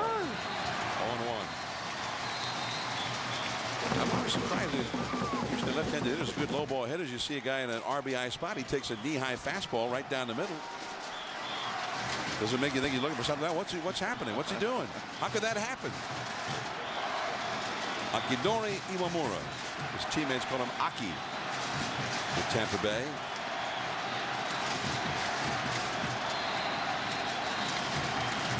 One ball, one strike. Lim missing outside. So Minho Kang, the catcher, you see him set up off the plate. With Darryl Cousins behind the plate, you're not going to get that call. If you're starting off the plate, you're not going to get that pitch that runs off and gets, even if it hits the catcher's glove. And Lim does not have the kind of stuff to be able to throw it over the plate to get people out. So you've got to start on the plate and then expand it. You can't just go off the plate and hope to get a call. Uchikawa at second. Lim checks him. Along the left field line. Base hit. One hop. And the runner at third will be held. Uchikawa held. The throw fired in by the new left fielder, Young-Kyu Lee, who appears to have a much stronger arm than his predecessor out there. Well, John, what they do is they play shallow. I've watched both teams now. When the go-ahead run is in scoring position, they're all shallow, because this should be a base hit and a run scoring here, but they were very shallow in all the outfield positions. And therefore, they were able to see how shallow he is. I mean, he catches that ball on one hop. And look where he throws it from. He's only like 60 feet out there on the outfield grass. But they all play shallow when they get a runner in scoring position, in the late innings especially. And he went to it so aggressively, too. I mean, he had just attacked the ball. Very comfortable fielding his position. Team Japan is going to set up a pinch hitter, a left-handed hitter. And the South Korean pitching coach, meanwhile, Sang-Moon Yang, out to chat with Lim. You've got runners at first and third with one out, and Munenori Kawasaki is going to come up for Team Japan. Sports Center right after the game. Stay tuned for that. John Anderson and Steve Levy got the scripts already prepared. They got all of the highlights racked up, ready to roll. They'll have the whole day in the world of sports for you on Sports Center right after the game, whenever that may be. Well, South Korea forced a little rewrite, I think, back there. Well, the tough thing here is when you want to think about, well, they're going to squeeze, would they do something? It's much more difficult to squeeze with a left-handed hitter up there, because all the catcher has to do is step toward the third baseline and take the throw out there. Plus, he can see and come in. It's just much more difficult to squeeze. It's not impossible, but much more difficult. Kawasaki for the Hawks last year in Japan hit .321, only one home run. Well, they were playing the infield in all the way around, John. Now they've backed up to halfway, which means if they get a one-hopper, they could go second to first, try to double them up, or they could try to come to the plate. But that's a tough position to play in this late in the ball game. We know Kawasaki can fly. We saw him in the game yesterday. Bunt for a base hit. He can run. Tough guy to double up. The runner at third, Uchikawa. The possible go-ahead run for Japan. 3-3, the score in the 10th.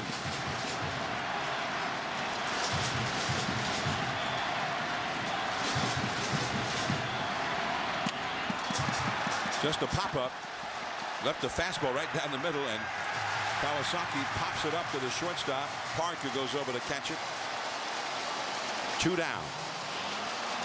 And it was even worse, he didn't run.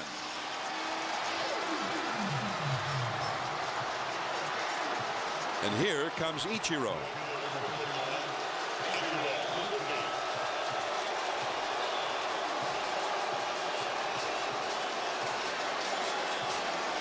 A very dangerous hitter in this spot too. You know, he's a guy who can put it in play, can leg out an infield hit.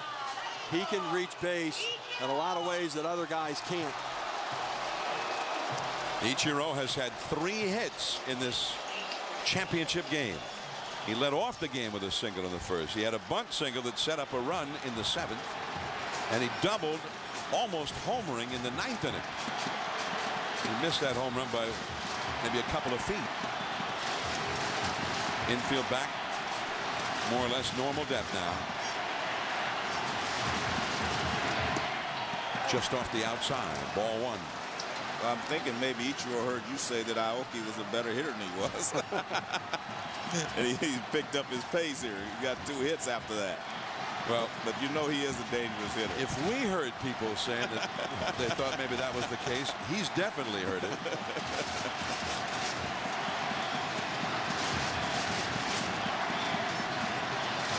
Lim steps off now. Ichiro backs away. They've had so many runners in scoring position.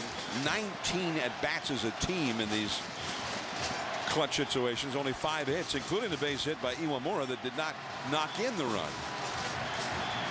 Uchikawa at third, Iwamura at first. That's a strike in the inner half. Threw away from the target that time. Well, the interesting thing here is now do you go ahead and pitch to Ichiro with a base open? And Iwamura moving up. They weren't holding him, so he took second base. Almost an invitation to pitch around Ichiro. Nakajima, right-handed hitter, on deck. So 2 men in scoring position. Out of play. Well, they went right after him. I'd walk him. I mean, you know, you look at Iwamura, end up going into second base, say, wow, you know, he's gone, they're not holding him, take it. But by doing so, you open up first base, and to me, I'll face Nakajima all day long before I'm going to face Ichiro Suzuki, because the infield hit is a factor in his at bat because of his speed. I don't want to pitch to him. 2 finals, as you saw that graphic, of the World Baseball Classic. Ichiro's had 5 hits and 9 at-bats, including 3 hits tonight. 1 ball, 2 strikes.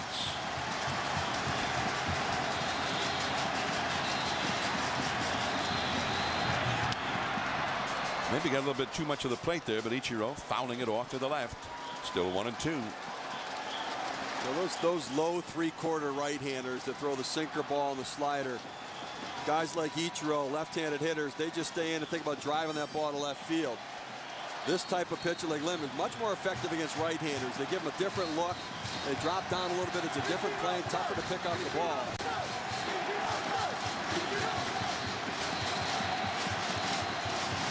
New ball will be put in play.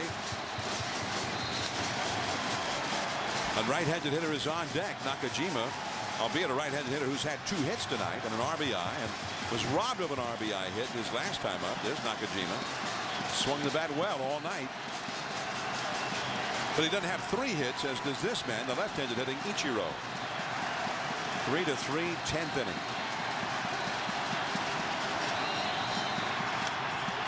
He swung at a pitch in the dirt and hit it. It bounced and he hit it, right? A little cricket shot there. A la Yogi Bear. Looks like Tiger Woods on that one. This is protecting with 2 strikes. That's good eye-hand coordination right there. Play it on the hop. Wow. to me I've seen a video of Ichiro in a Japanese league game before he came here, hitting a pitch that bounced out of the park for a home run. 1-2 the count. Then we'll try it again.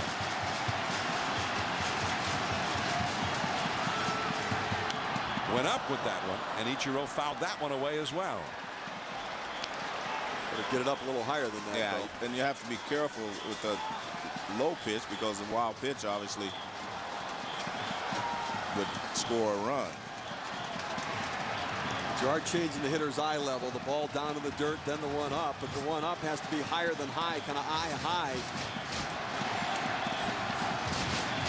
Uchikawa led off the inning with a single. He's at third. Iwamura hit a one-out single. He's at second. 2 down. A ball and 2 strikes to Ichiro.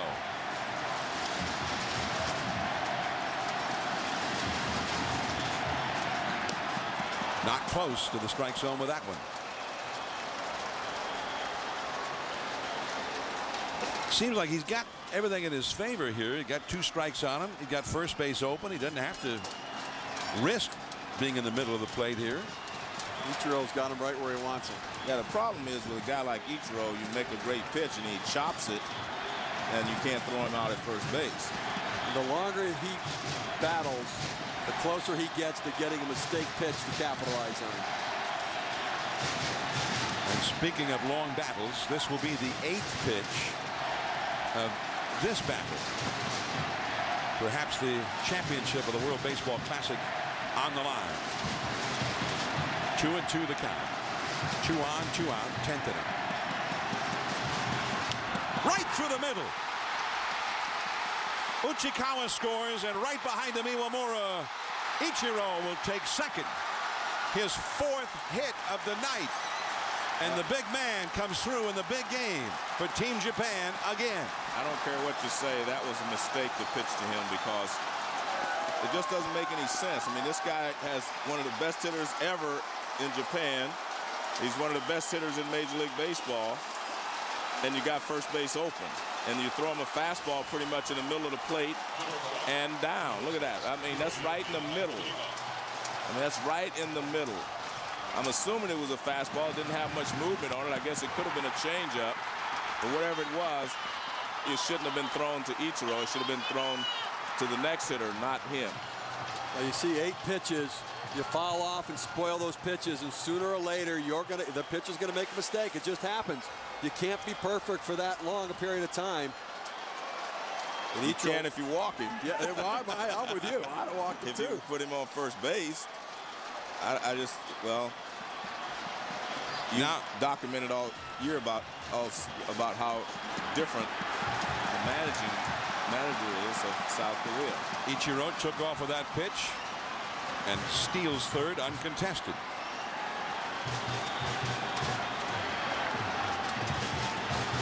They won't give him credit for a steal. He said that.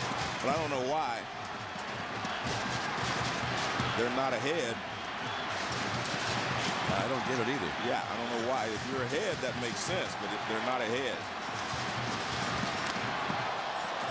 And that hit him. I'm going to say he moved up another base where he could score on a wild pitch. That's not fielder's indifference. There's tactical advantage to taking that bag. And I don't know whether he got frustrated there or what, but again, another mistake because you don't want to pitch to Aoki now. Right. Runners on first and third. I mean, over 200 hits last year, only the 2nd player in Japanese professional baseball. Ichiro's the other one. 144 games, over 200 hits. This guy can swing the bat. And we know that he is creeping up on being as good a hitter as Ichiro Suzuki is. Well, we also know he has hit 3 bullets tonight. Yeah. And the last time he came up with Ichiro at second and 1 out in the 9th inning, they walked him intentionally. Unlike Ichiro himself. Good point. They didn't start out to walk him intentionally. His pitcher fell behind. In-Sik Kim's pitcher fell behind 2-0, and then they just made it official. The first 2 pitches were nowhere close to the strike zone by intent. Anyway. And I would even right here, I'd rather face Kenji Jojima than Aoki. Even with second bases open, I'd walk them and put them on and I've got to get one guy out. Let it be Jojima and not Aoki. even if the runner's on first, the second is open. And the runner from first takes second. They were not holding him.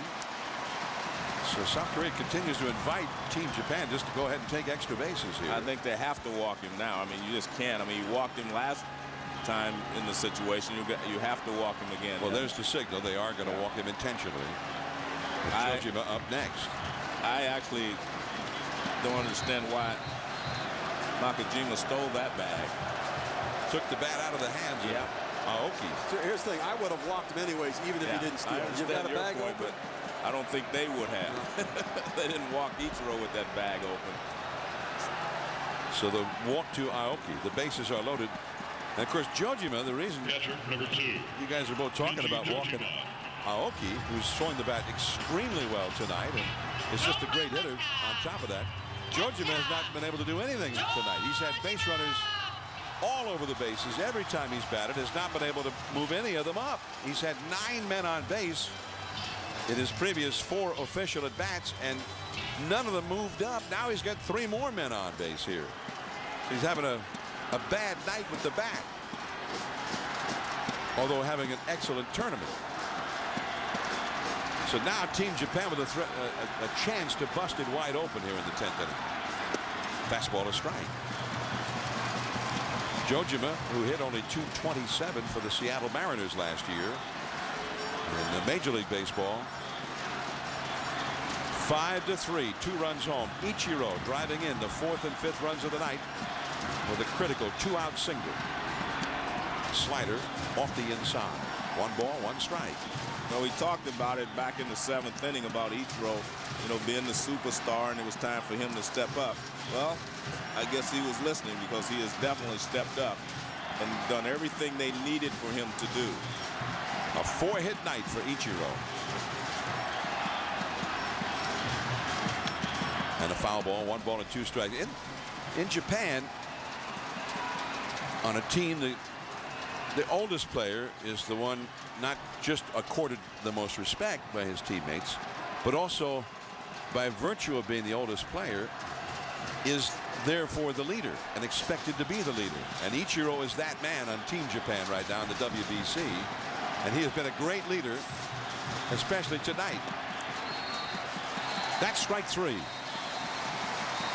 But Ichiro, they pitched to him with 2 men on and 2 men out, and then a long at bat. He finally got one to hit. A mistake left over the middle into center field. The 4th and 5th runs have scored. Team Japan is 3 outs away, leading 5-3.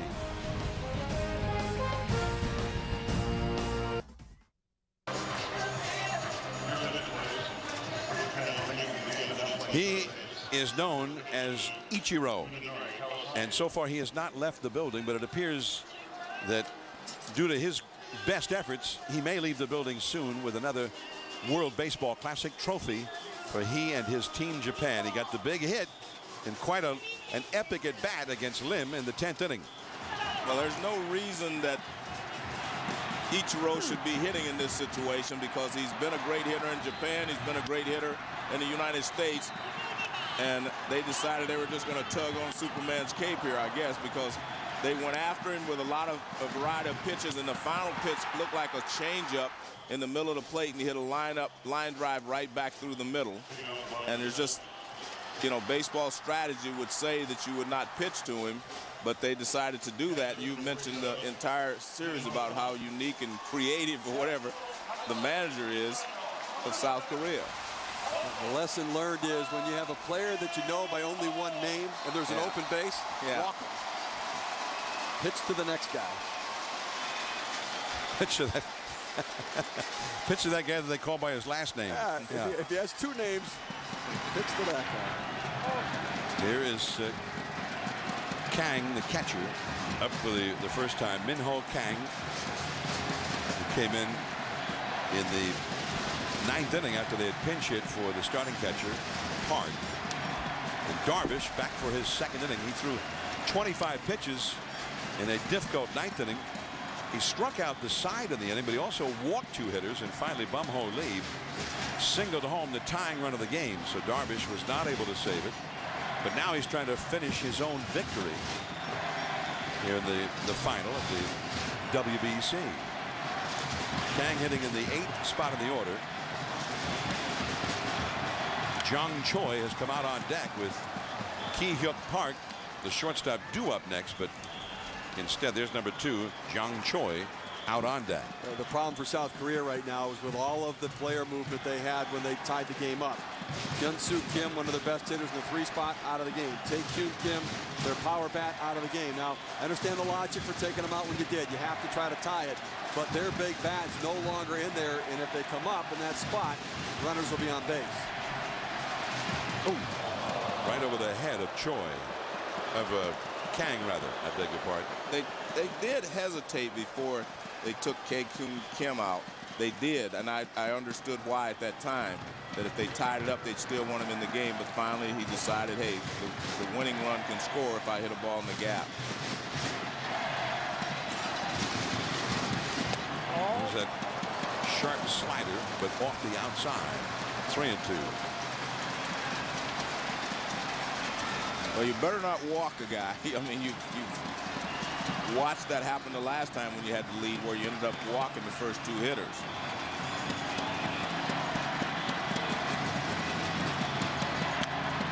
The fastball, pulled foul, still 3-2. That's why I don't like the 2-2 slider. Right. I mean, you've got a 2-run lead. Go at him. You go off the plate, then you force yourself to have to throw it over the plate, and if you make a mistake, you've got a guy on base. That 2-2 pitch has to be your best fastball down and away to force him to try to hit it on the ground, and if he hits it and gets a base hit, so what?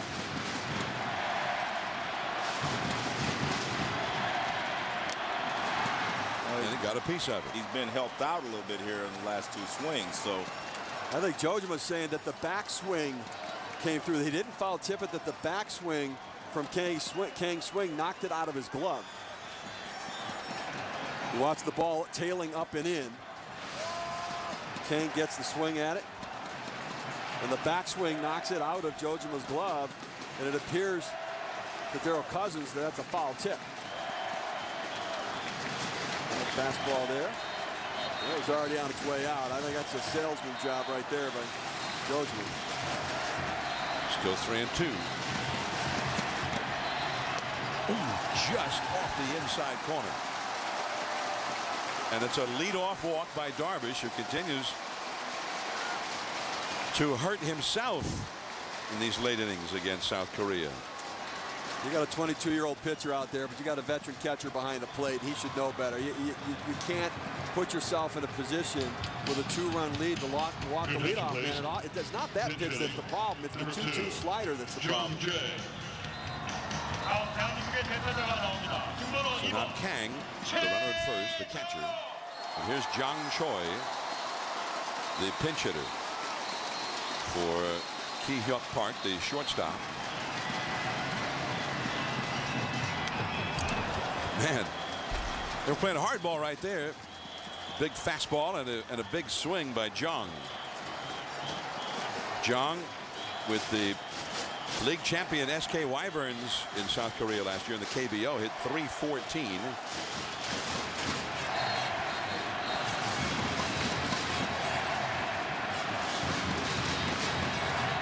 And that slider snaps in there for a called strike. Jung Choi actually at .328. I shorted it. .328 for SK Wyverns. 12 home runs he had. But he's behind in the count here, 0-2. It's a possible tying run. Leadoff man Young-Kyu Lee on deck. Did he swing? Yes, he did. And that slider puts him away.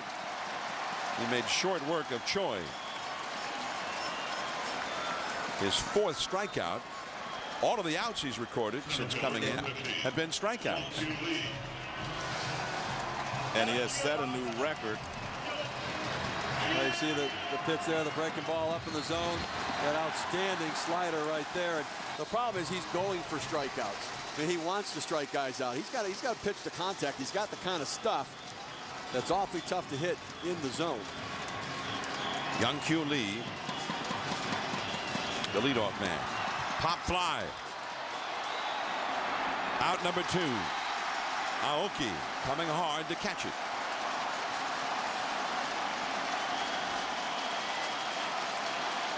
So for the second inning in a row, South Korea is down to its final out. By the way, going back to what you were talking about, has there ever been a 22-year-old who has the kind of stuff that Darvish has, who when he was 22 didn't pitch for a strikeout all the time? That's true. Kind of goes with the territory, I think. How old was David Cohn before he said he finally learned, you know, maybe if I got to go out and 2 or 3 pitches, I could stay in the game longer. And it finally occurred to him after he'd been in the big leagues for several years. This is Hyunwoo Jung, last hope for South Korea. 5-3, Team Japan. What a game played by these two clubs, though. Great defense. And I think sometimes so much has been said about how fundamentally sound they are that it makes it sound like, well, they just do everything well, but they're not spectacular. I mean, they're spectacular. We've been seeing so many spectacular plays. Strike 2 all through this night, all through this tournament from these two teams. They make the routine play and they make the spectacular play more often than not. 1 ball and 2 strikes.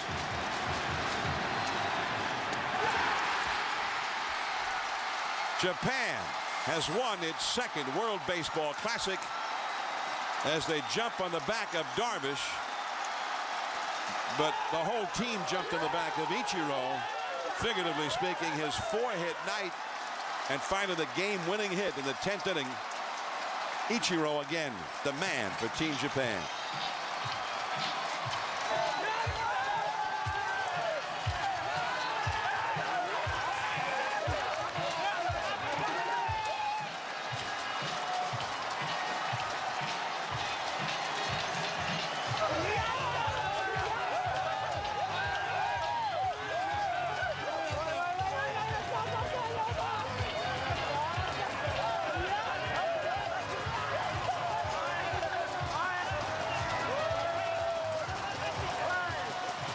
Ichiro, the leader,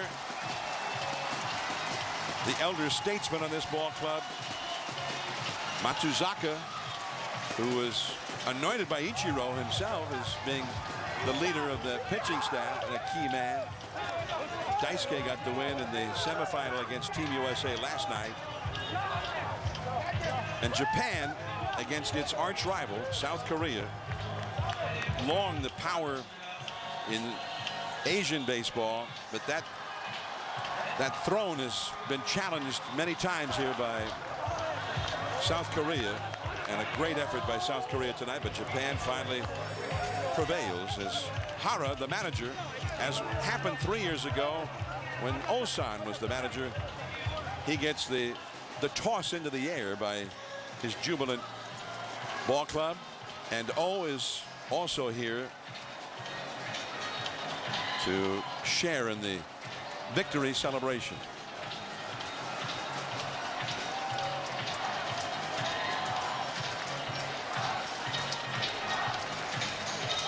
Well, we talked about Darvish and how he was striking hitters out. Well, he gets a first pitch strike, another breaking ball, and then he just finishes them off with the breaking ball.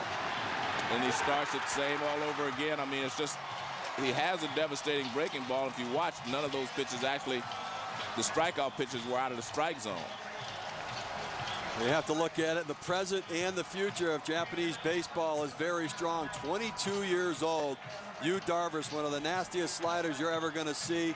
The job that Hisashi Iwakuma did in this game as well, and outstanding pitching. Look at what Daisuke Matsuzaka, 3 wins in the World Baseball Classic, and the veteran Ichiro Suzuki getting it done with the bat.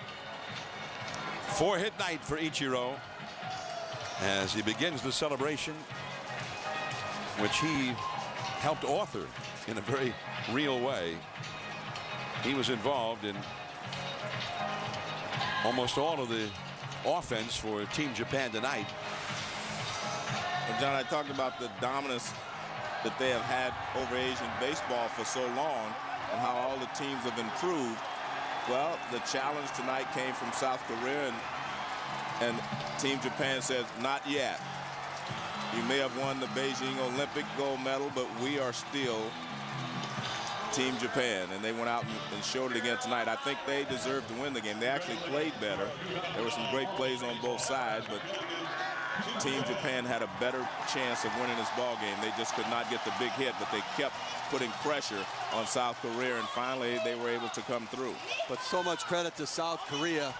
Baseball in its infancy still there. 1982, the professional league started. In-Sik Kim, the manager, not feeling all that happy right now, but they should be very, very proud because they played the game the right way. So Ichiro with the 4-hit night, but we're told that the MVP has been voted upon, and the MVP of this World Baseball Classic for the second Classic in a row will be the unbeaten Daisuke Matsuzaka, who was 3-0 again in this tournament, as he was in the tournament 3 years ago. So congratulations. Team Japan in the All-Asian Final has won another World Baseball Classic, 5-3, beating South Korea. Now stay tuned. Coming up next on ESPN Sports Center, this has been a presentation of ESPN, the worldwide leader in sports. Tune to Sports Center and ESPN News for post-game coverage. For Joe Morgan, Steve Phillips, and Pedro Gomez, this is John Miller. Thanks for tuning in. And now from Los Angeles, sayonara.